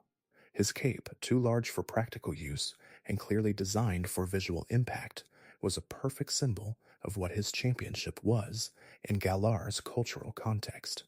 It was a performance choice, a decision to occupy space in a way that announced his presence before any battle had begun, and yet it was also entirely sincere, entirely consistent with who he was, a person who loved Pokemon and loved the culture that had grown up around them and wanted to inhabit that culture as fully and as visibly as possible. The cape was not a disguise, it was an amplification. The darkest day that formed the crisis at the center of Sword and Shield's story was the kind of event that required a champion to be something more than the strongest competitive trainer in the region. Leon's response to that crisis revealed the qualities that had made him champion in a different light than the stadium battles usually did. He was not simply strong, he was committed, willing to engage directly with a threat that the ordinary league structure was not designed to handle, willing to accept help from the player and their friends, even when his record suggested he should have been able to handle everything himself. That willingness to work alongside others, to treat the player as a genuine partner rather than simply a challenger to be eventually defeated, was one of the qualities that made him genuinely likable in a way that the champion archetype did not always encourage. Champions who defined themselves primarily through their unbeaten records sometimes carried an edge of inaccessibility, the sense that their greatness had separated them from the ordinary experience of being a trainer. Leon had somehow maintained the warmth and enthusiasm of someone who still loved what they were doing even after years of unprecedented success, which made him feel more human and more interesting than his record alone might have suggested. His Gigantamax Charizard was designed to be the most spectacular visual moment in the championship encounter of the Galar era, and it succeeded on those terms completely. The transformation of a creature that many players had known since childhood into something that appeared almost cosmic in scale was not nostalgic in a simple or sentimental way. It was something more interesting than that, a demonstration that the familiar could be pushed far enough to become genuinely new, that the Charizard, who had been the iconic fire-type starter for decades, could still surprise and overwhelm if placed in the right context with the right handling. The Paldea region arrived with a structural ambition that challenged players to engage with the journey in a genuinely non-linear way, moving through 3 simultaneous story paths at whatever pace felt natural, returning to earlier areas as new capabilities became available, making connections between the paths that deepened the meaning of each individually. Gita's position as chairwoman of the Paldean Pokemon League meant that her championship was institutional as much as personal, the person at the top of a structure responsible for managing the competitive culture of the entire region rather than simply the person who had won the most battles. Her Glamora was in some ways the perfect choice for a champion, with that institutional orientation, a Pokemon that set hazards at the beginning of the encounter and then poisoned everything that came after it, was a trainer whose opening move reshaped the terms of the entire battle, who used the champion encounter as an opportunity to control the environment rather than simply to unleash power. That kind of strategic thinking, the willingness to invest in setup rather than in immediate impact, felt consistent with the character of someone who had built and maintained a league structure rather than simply competed within one. The challenge she faced in terms of community perception was the gap between what her position suggested about her capability and what her initial team demonstrated in the actual encounter. A chairwoman of the entire Paldean League, someone who had organized all of the top champions and managed the competitive structure of an entire region, should in principle be the most formidable champion the player had yet faced. The team, as initially presented, did not quite live up to that expectation, which created a sense of disappointment that her rematch team worked to address but could not entirely eliminate. The architectural ambition of the position and the delivered experience of the battle had not quite aligned. Kieran's story across the Delk was the most psychologically specific champion arc the series had attempted, a careful examination of what jealousy and the desire for recognition could do to a person who was genuinely talented, but who had attached their sense of worth to outcomes they could not fully control. He was not villainous in the way that Team Plasma or Team Flare were villainous. He was something more recognizable and perhaps more uncomfortable, a person whose admirable qualities had been turned inward by pain, whose love for Pokémon had temporarily been overshadowed by the need to prove something through Pokémon. His Pokémon choices in the early stages of his arc were telling in their specificity. He reached for creatures that felt personally meaningful rather than strategically optimal, that expressed something about how he saw himself or what he wanted to become, rather than what would give him the best chance of winning. The Shiftry's sharpness and independence. The Politoad's cheerful persistence, despite not being the most powerful water type available. The Poliwrath's combination of calm endurance and sudden explosive strength. These were not the choices of a trainer assembling the most effective team possible. They were the choices of a trainer whose team selection was an act of self-expression as much as strategic preparation. Looking at the full 17 champions together, the thing that stands out most clearly is how rarely any two of them understood the champion role in the same way. Blue understood it as a competitive pinnacle, the natural endpoint of a rivalship that had been building since the beginning.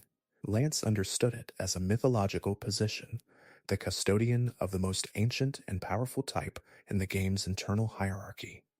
Red understood it, or perhaps did not understand it at all, simply inhabited it as the natural continuation of a journey that had never been oriented toward the title itself.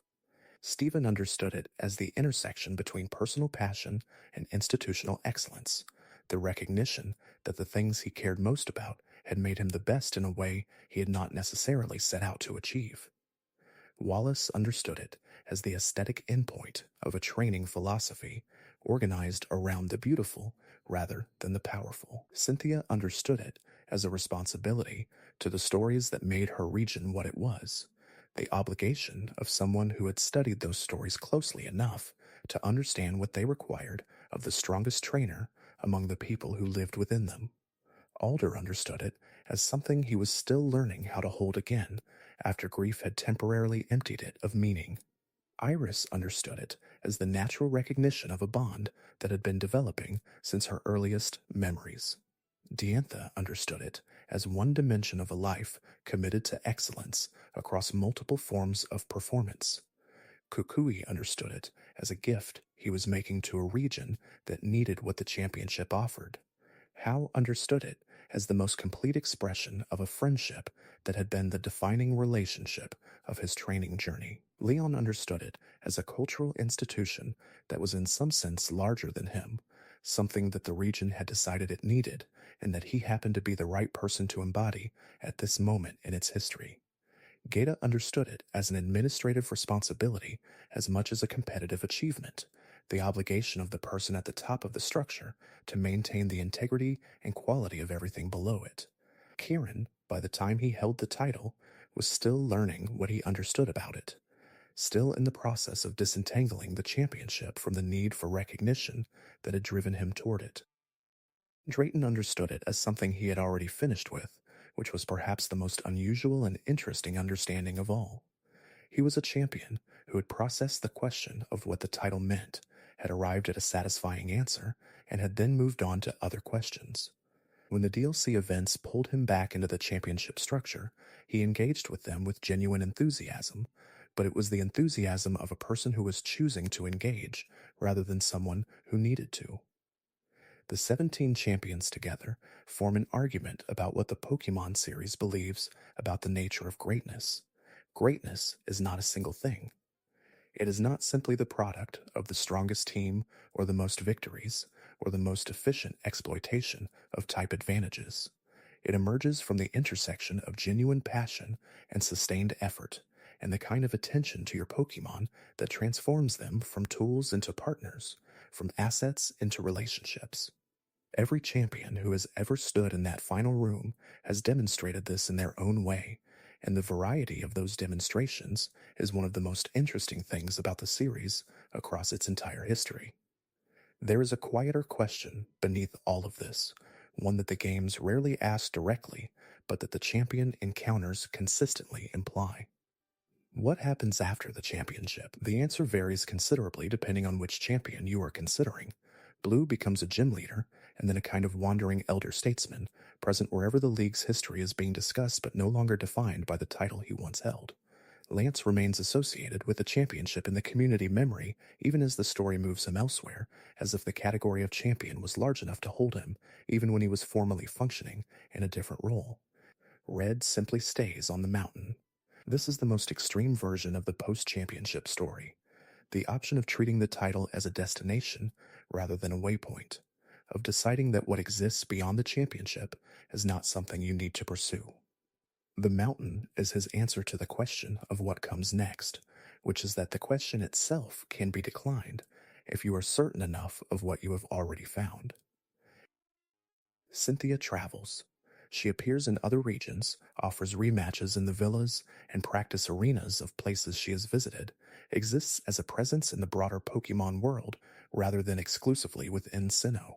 Her championship has apparently given her freedom rather than constraint, the recognition that comes with the title opening doors that allow her to pursue her mythology research across a wider geography. She is the champion who has made the most of the title as a foundation for a life that extends beyond the league structure.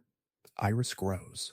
She was young when she held the championship, and younger still when her arc in Black and White 2 was being explored, and the sense that she was still becoming herself, still finding the full shape of what she would be, was one of the things that made her genuinely interesting. Champions who have arrived completely are powerful presences in the moment, but less interesting to watch over time. Champions who are still arriving, who are still in the process of becoming what they will eventually be, create a different kind of engagement. The investment that comes from watching something unfold, rather than simply witnessing something already complete. The retired champions, who appear as mentors or authority figures, Magnus in the background of Paldea's league history, Kukui stepping aside to allow the player to become the champion they had built a league to crown, Mustard in the Isle of Armor, providing the training that had shaped Leon, all of them demonstrate that the championship does not simply end when the title changes hands. It accumulates, becomes part of the person who held it in ways that continue to express themselves long after the competitive requirement of holding it has passed. What the series seems to understand, through the cumulative weight of all these stories, is that the championship is a transformation as much as an achievement. The trainer who holds the title for any significant period of time is changed by it, comes to understand something about themselves and their Pokemon, and about the bond between them that they could not have understood before. And that understanding does not leave when the title does.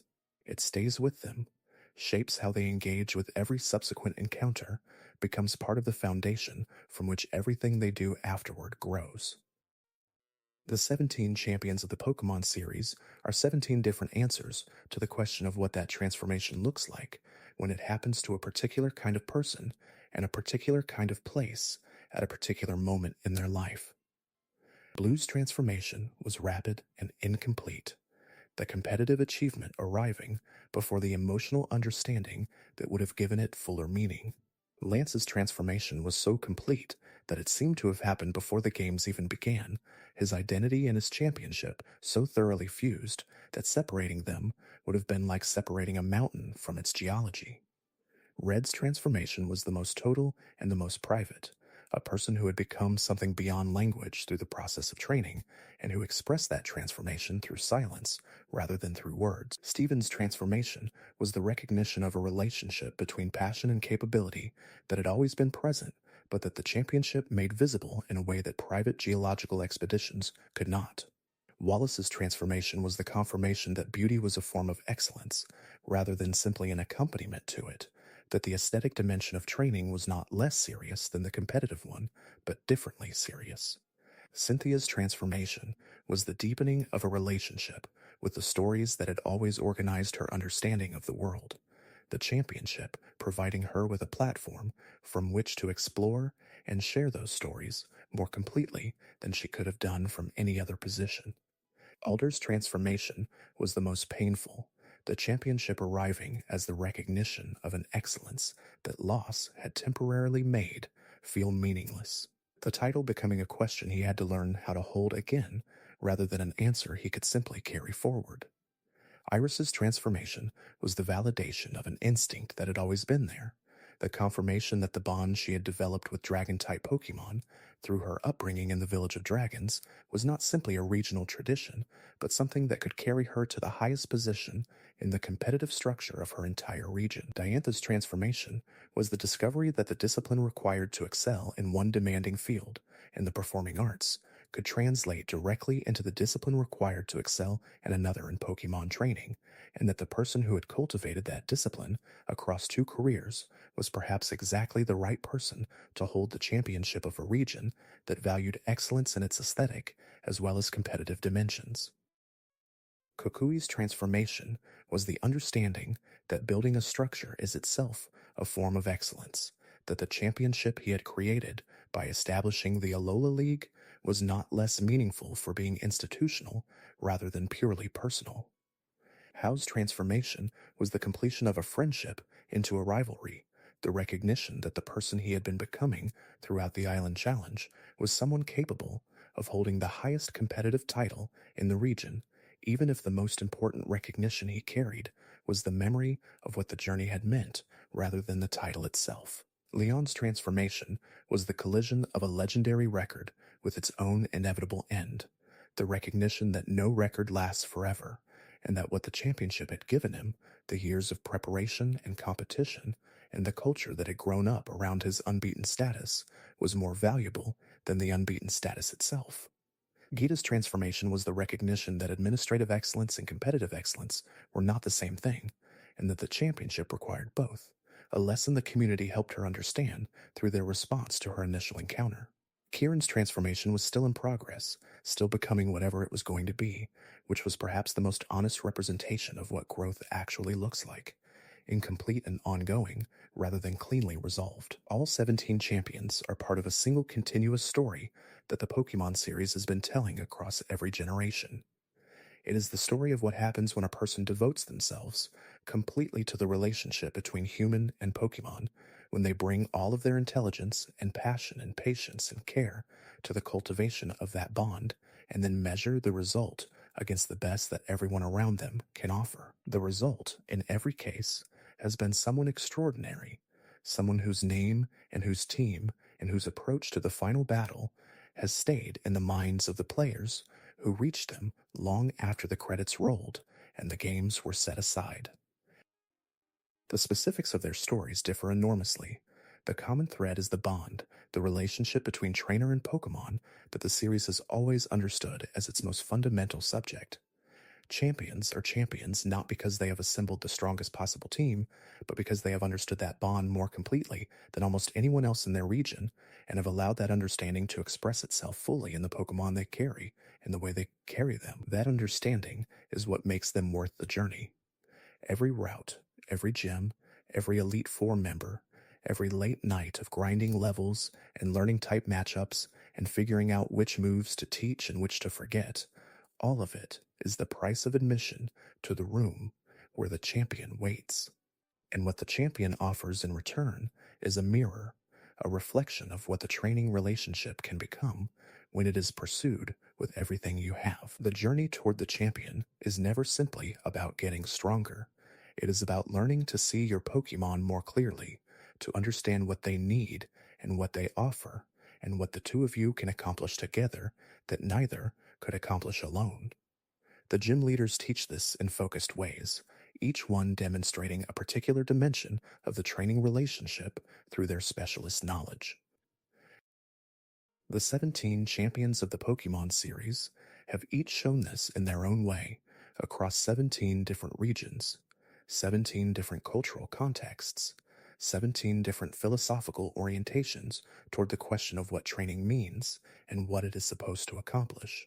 They are 17 versions of the same answer to a question that every Pokemon trainer eventually asks. A question about what the bond between human and Pokemon can become when it is taken seriously enough, when it is given the time and the attention and the devotion that it deserves. The Pokemon League has always been more than a competitive structure. It has been a myth, a shared story that a region tells itself about what it values and what it rewards. The champion stands at the center of that myth as its most visible expression, the living proof that the values the story celebrates are achievable. That the bond between trainer and Pokemon can be cultivated to the highest possible degree if the right person is willing to give it everything they have. Every region has understood this myth slightly differently. Kanto told it as a story of competitive mastery, the steady accumulation of skill and knowledge that eventually produced a trainer who could not be defeated by any ordinary opponent. Johto told it as a story of ancient power, of types and creatures that carried within them the memory of a world older than human civilization. Hoenn told it in two voices simultaneously, one geological and patient, the other aquatic and graceful, because the region itself was complex enough to require both. Sinnoh told it as a story about what it meant to be connected to the deepest history of the world, to the mythological foundations that made the present possible. Unova told it as a philosophical question, testing whether the bond between trainer and Pokemon could survive genuine scrutiny about its own justification. Kalos told it as an aesthetic argument, the proposition that beauty and excellence were not separate categories, but the same thing seen from different angles. Alola told it as a community story, the understanding that the strongest trainer in the region was also the one most deeply embedded in the traditions and relationships that made the region what it was. Galar told it as a public story, the championship as the highest expression of a culture that celebrated the bond between trainer and Pokemon as spectacle, as something worth watching together rather than only experiencing privately. Paldea told it as an open story, one with multiple threads and no single correct path, the championship as the convergence of everything you had learned, rather than the endpoint of a single directed journey. The 17 champions who have held their titles across these 9 regions have each embodied one or more of these stories, sometimes consciously and sometimes simply through the natural expression of who they were and what they cared about. Blue embodied Kanto's competitive story almost too purely, the single-minded drive toward being best that the region's structure rewarded and that his own nature amplified. Lance embodied Johto's ancient power story with the complete conviction of someone who had always understood what dragons meant in the deeper mythology of the Pokemon world. Steven embodied one dimension of Hoenn's complexity, the geological patience, the steel and rock types that carried the history of the Earth in their nature. Wallace embodied the other dimension, the aquatic grace and aesthetic commitment that the contest culture celebrated and that the water roots of Hoenn made feel entirely natural. The fact that both were champions of the same region at different times was not a contradiction, but a completeness, the two halves of a regional story that was rich enough to require both of them. Cynthia embodied Sinnoh's mythological depth with the precision of someone who had devoted herself to understanding exactly that depth. Every choice she made in assembling her team reflected not just competitive thinking, but an engagement with the ancient stories that the region's landscape preserved and celebrated. Alder embodied Unova's philosophical complexity in his own ambivalent way, not by answering the questions the region was asking, but by demonstrating through his own experience what happened to a trainer when the bond at the center of those questions was severed by loss. Iris embodied what Unova could become once those questions had been asked and the region had moved forward into a more settled understanding of itself. She was the champion of a Unova that had processed the events of the original games and arrived at something more confident in the relationship between trainer and Pokemon, a championship that felt like resolution rather than complication. Diantha embodied Kalos's aesthetic argument in her dual career, the understanding that the disciplines required to excel in performance and in Pokemon training were not different disciplines, but the same discipline applied in two different contexts. Koki embodied Alola's community story in the most literal possible way, having built the league itself and then stepped into its highest position to provide the inaugural championship with the opponent it needed. His love for Pokemon moves was the specific knowledge that defined his expertise, the training equivalent of Cynthia's mythological scholarship, a body of understanding that was genuinely his own, and that his champion team expressed directly. How embodied Alola's friendship story, the understanding that the most important bond the Island Challenge had tested was not the bond between trainer and Pokemon alone, but the bond between the player and the person who had traveled alongside them. His championship was the completion of a relationship as much as the demonstration of a competitive achievement, which was entirely consistent with what Alola had always valued most. Leon embodied Galar's public story with the charisma and commitment that the role required. The understanding that his championship was a cultural institution as much as a personal achievement, something that the region had decided it needed, and that he happened to be exactly the right person to inhabit. The loss of his unbeaten record was a moment that needed to be handled with care, because it was not simply his defeat, but the region's first experience of the championship changing hands, and the game understood that and gave the moment the weight it deserved. Geta embodied Paldea's institutional story, the administrative dimension of the championship that had always existed but had rarely been made quite so central to how the champion understood their own role. The gap between her institutional authority and the initial impression of her battle team was the most interesting tension in her characterization. The question of whether the organizational excellence required to manage an entire league structure translated automatically into the competitive excellence required to be its champion. Kieran and Drayton embodied Paldea's extended story in the DLC, the understanding that the championship was large enough to hold multiple different relationships to the title, that the person who needed it desperately and the person who had already finished with it could both inhabit the same competitive structure in ways that were equally valid and equally interesting. The full span of the championship, from Blue's aggressive competitiveness to Drayton's relaxed brilliance, represents something genuinely rare in long-running entertainment franchises, a consistent core identity expressed through an enormous variety of specific instances. The championship has always been about the bond between trainer and Pokemon, always been the highest expression of what that bond could become when it was given sufficient time and care and attention. But no two champions have expressed that bond in the same way, because no two people experience the same bond in the same way. This consistency within variety is one of the things that has kept the Pokemon series compelling across nearly 3 decades and more than 1,000 species of Pokemon. The questions it is interested in have always been the same. What can a trainer and their Pokemon accomplish together that neither could accomplish alone? What does devotion to that partnership look like when it is taken to its absolute limit? And what does the person who has taken it that far look like? What do they carry with them? What do they understand about the world that the rest of us are still in the process of learning? The 17 champions are 17 answers. They will not be the last 17 answers. Future games will produce future champions, new trainers in new regions with new philosophical orientations, and new teams assembled from new Pokemon. And each of them will add another answer to the question that the series has been asking since the very beginning. The trainers who have not yet become champions, who are somewhere on a route right now with a party of 6 Pokemon and a collection of gym badges and a destination still ahead of them, are already part of this story. They are building the bond that will eventually express itself in a championship encounter of their own, whether that expression happens within the canonical structure of a Pokemon game, or simply in the understanding they carry away from their own personal relationship with what the series means to them. Because the championship is ultimately about more than the 17 people who have held it. It is about the idea that the relationship between a person and a creature can be developed to a level of mutual understanding that is genuinely extraordinary, that the work of training is the work of paying attention, of listening to what your Pokemon need and responding to those needs with patience and care, of learning what you are capable of through the demands that the partnership places on you.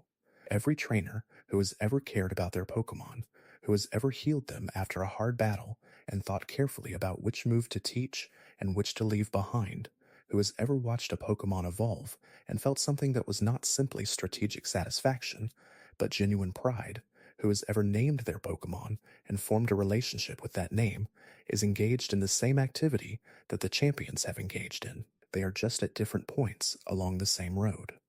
The 17 champions of the Pokemon series will be remembered differently by different players, shaped by which games were played during the formative years, which encounters landed with the most emotional force, which teams felt genuinely threatening, and which felt like milestones more than obstacles. The memory of the championship is personal as much as it is collective, each player carrying their own version of what it felt like to finally walk into that room and discover what was waiting. Some players remember the silence of Mount Silver with something approaching reverence. Some remember the moment Cynthia's Garchomp swept through their carefully assembled team for the third time, and they had to think more carefully about everything. Some remember Leon's Gigantamax Charizard filling the screen with something that felt almost too large for the encounter to contain. Some remember the first time they heard the Sinnoh Championship theme and understood intuitively that this was different from everything that had come before it, that this was the moment the game had been building toward. All of these memories are true. All of them are the championship being exactly what it was designed to be, a moment that mattered, a battle that meant something, an encounter with a person and a team that expressed something real about what the training relationship could become when it was fully realized. 17 champions, 17 moments, 17 versions of the same extraordinary thing. There are places in every journey where something is revealed that could not have been understood at the beginning. The championship is one of those places. Whatever you believed about the bond between trainer and Pokemon when you chose your starter and stepped out into the tall grass for the first time, the champion encounter deepened that belief, or challenged it, or transformed it into something more specific and more certain. The journey was the preparation. The champion was the revelation, and now the night is fully settled, and the roots are quiet, and the champions are resting in the memory of every player who ever reached them. Blue in his gym in Viridian City, the competitive edge softened slightly by the years. Lance on some rocky promontory, with his Dragonite wheeling overhead, still searching the horizon for whatever comes next. Red at the top of the mountain, silent and patient, always waiting. Stephen in some geological formation, too deep and too old for most trainers to find, his Metagross hovering beside him with its quiet intelligence. Wallace in the contest hall that suits him better than the champion's room ever quite did. Cynthia on a road that leads somewhere interesting, always somewhere interesting, her coat moving in a wind that carries the faint smell of ancient stone. Alder wandering with a lightness that grief has gradually, slowly, given way to. Iris looking up at a dragon in flight with the expression of someone for whom that sight will never become ordinary. Diantha in whatever dimension a performance inhabits when the audience has gone home and the lights are down, but the feeling of the thing persists. Kukui watching the league he built produce its next generation of champions with the satisfaction of someone who built something that outlasted the immediate occasion. How somewhere sunny has Pokemon around him. The warmth of friendship settled into the easy continuity of a relationship that has found its permanent form. Leon with his cape billowing in a stadium wind, his Charizard resting, both of them carrying the record of an extraordinary run and the richer understanding of what it meant that only the ending of it could have provided. Geta at her desk in the Paldean League headquarters, working at the administrative excellence that the championship requires of someone who takes its institutional responsibilities seriously. Kieran still growing, still becoming, the championship behind him, and something else ahead of him that he has not yet named. Drayton exactly where he wants to be, doing exactly what he feels like doing, the certainty of his own excellence, a comfortable place to rest rather than a burden to carry. The relationship between champion and region extends into the physical landscape in ways that the games express through the design of the championship rooms themselves. Each league has approached the architecture of the champion space differently, communicating something about what that region understands the championship to be through the environment in which the final battle takes place. The original Pokémon League in Kanto was deliberately understated, a room that communicated authority through its emptiness rather than through elaborate design. The space said that the championship was between the trainer and the opponent, not between the trainer and the setting, and that anything added to the room would have distracted from the essential clarity of the encounter. Blue stood in that room, and the room itself disappeared, became simply the container for something that needed no container. Lance's championship room in Heart Gold and Soul Silver was lit with a particular quality of light that dragon mythology seemed to require, a space that felt like it had been designed for encounters rather than simply for competition. The architecture communicated age and ceremony, the sense that battles had been fought in spaces like this one for longer than most trainers had been alive, and that every battle contributed to a tradition that extended far into the past. Lance in that room was not simply a champion, he was a custodian of something ancient. The Hone League's championship space in Ruby and Sapphire had a quality of geological solidity that suited Stephen perfectly, walls and floors that suggested stone rather than the more organic textures of other regions' leagues, a space that communicated permanence and depth in the same way that Stephen's Pokémon communicated patience and endurance.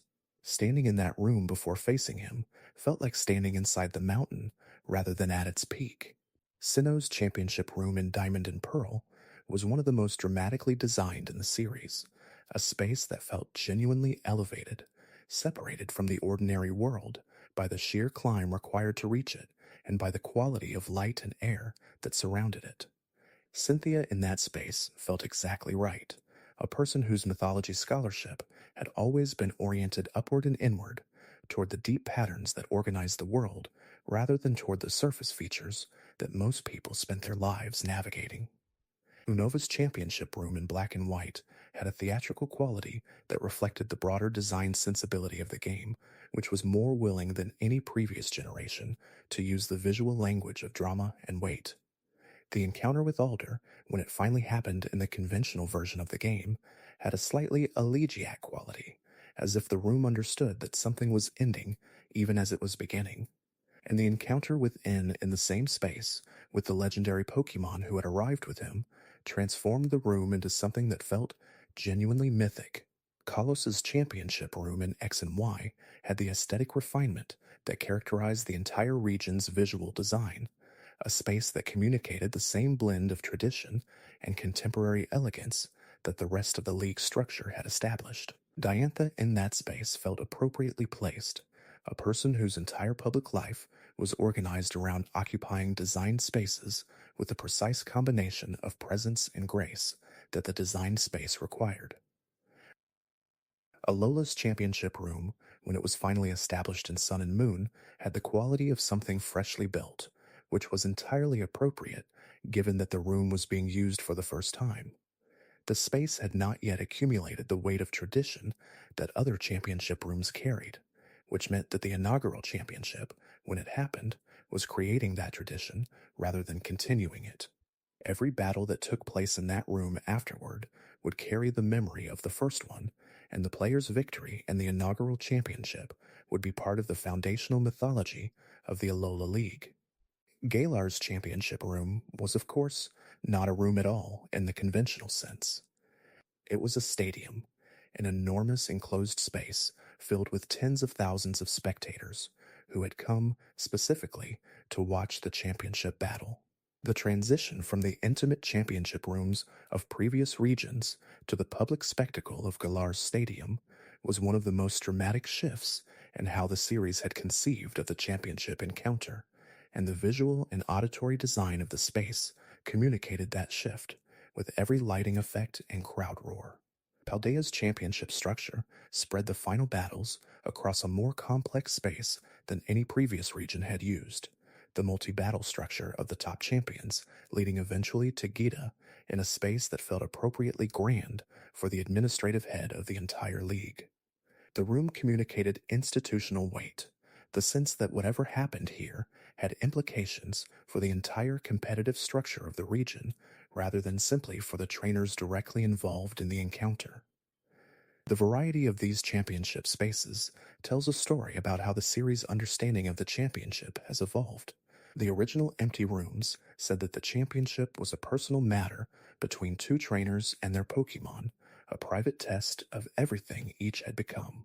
The later elaborately designed spaces said that the championship was a public matter, the expression of regional identity and values, a moment that deserved to be surrounded by architecture that communicated its significance. The Pokemon, who have served as each champion's ace, are worth considering as a group, because the ace is the most compressed expression of everything the champion is, the single creature that is supposed to summarize their philosophy and their approach, and their relationship to their region in one final confrontation. Metagross speaks of patient intelligence, the accumulation of understanding across geological time, the conversion of raw material into something refined and extraordinary through processes that cannot be rushed. Melodic speaks of cultivated beauty, the understanding that excellence in its most complete form has an aesthetic dimension that cannot be separated from its competitive dimension.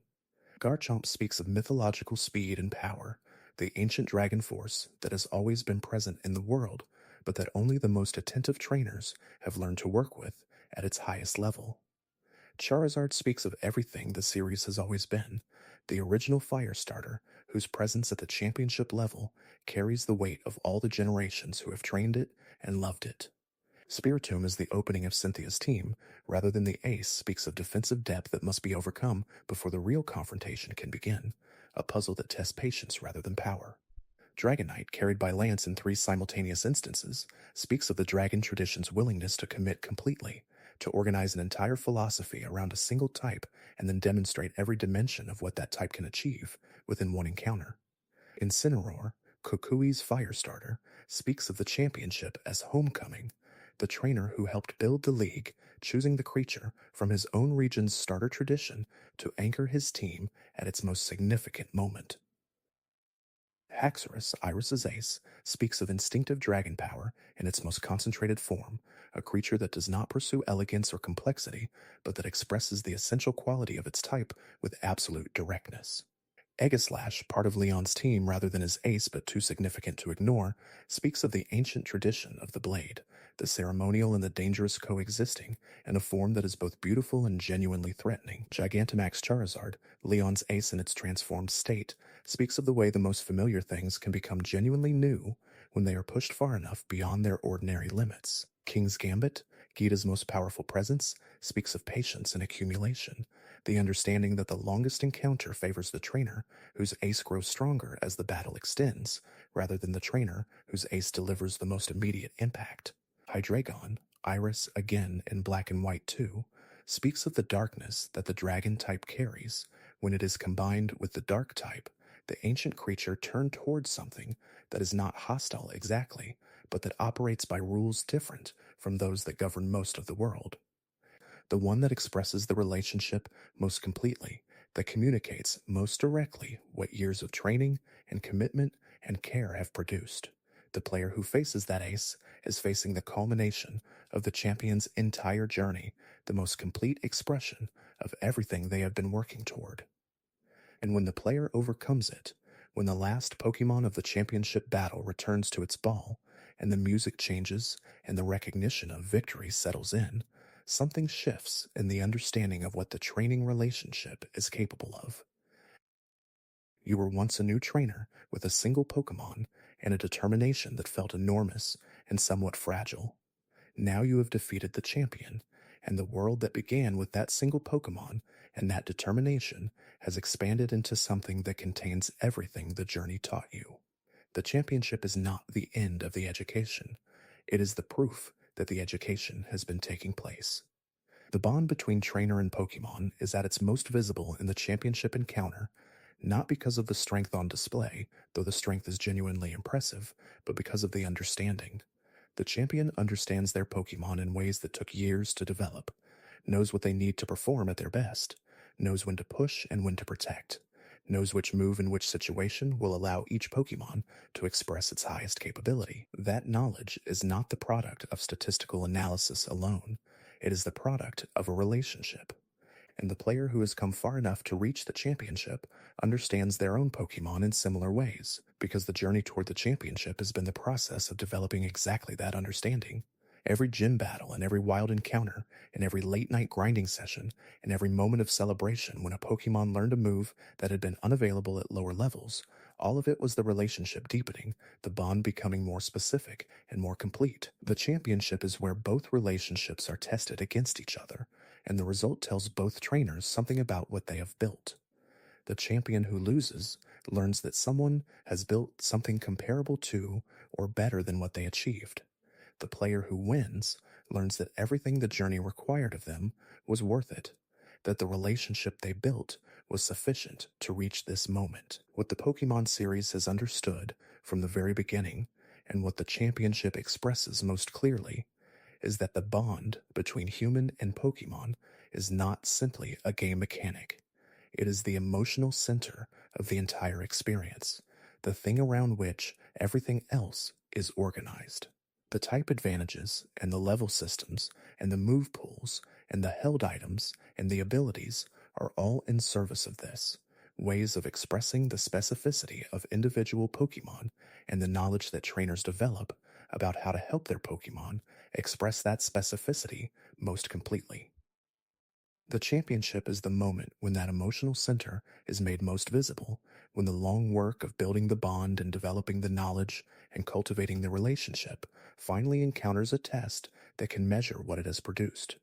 17 champions have provided that test across 9 regions and nearly 3 decades of the series' existence. Each of them has offered something different. Each of them has honored the bond in their own way, and each of them has given the players who reached them a moment that stayed with them, that became part of how they understood what the series was about. The years accumulate around the championship in the same way that experience accumulates around the bond between trainer and Pokemon, slowly and with increasing weight. The early games in the series asked relatively simple questions about the championship and received relatively direct answers. The later games have asked more complex questions and received answers that reflect the series' growing understanding of what the training relationship is capable of expressing.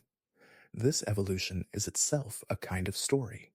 The story of a franchise learning more precisely over time what it wants to say and finding more precise ways to say it. The championship will continue to evolve in future games, will find new frameworks and new expressions for the fundamental questions it has always been asking. New champions will emerge from new regions with new types and new philosophical orientations toward what training means. New aces will stand at the end of new teams, expressing new understandings of what the bond between trainer and Pokemon can become when it is developed with care. And the players who reach those champions will carry with them everything the journey taught them, everything the bond with their own Pokemon produced, everything the series has been working to communicate across all its generations. The championship is never simply the end of one game. It is one moment in an ongoing conversation between a series and the people who have grown up alongside it. A conversation that has always been about the same thing and has always been finding new ways to say it. Thanks for watching. If you enjoyed drifting through these quiet moments, there's another video waiting on the left of your screen. Let it play while you rest. You might discover something gentle before sleep takes you again.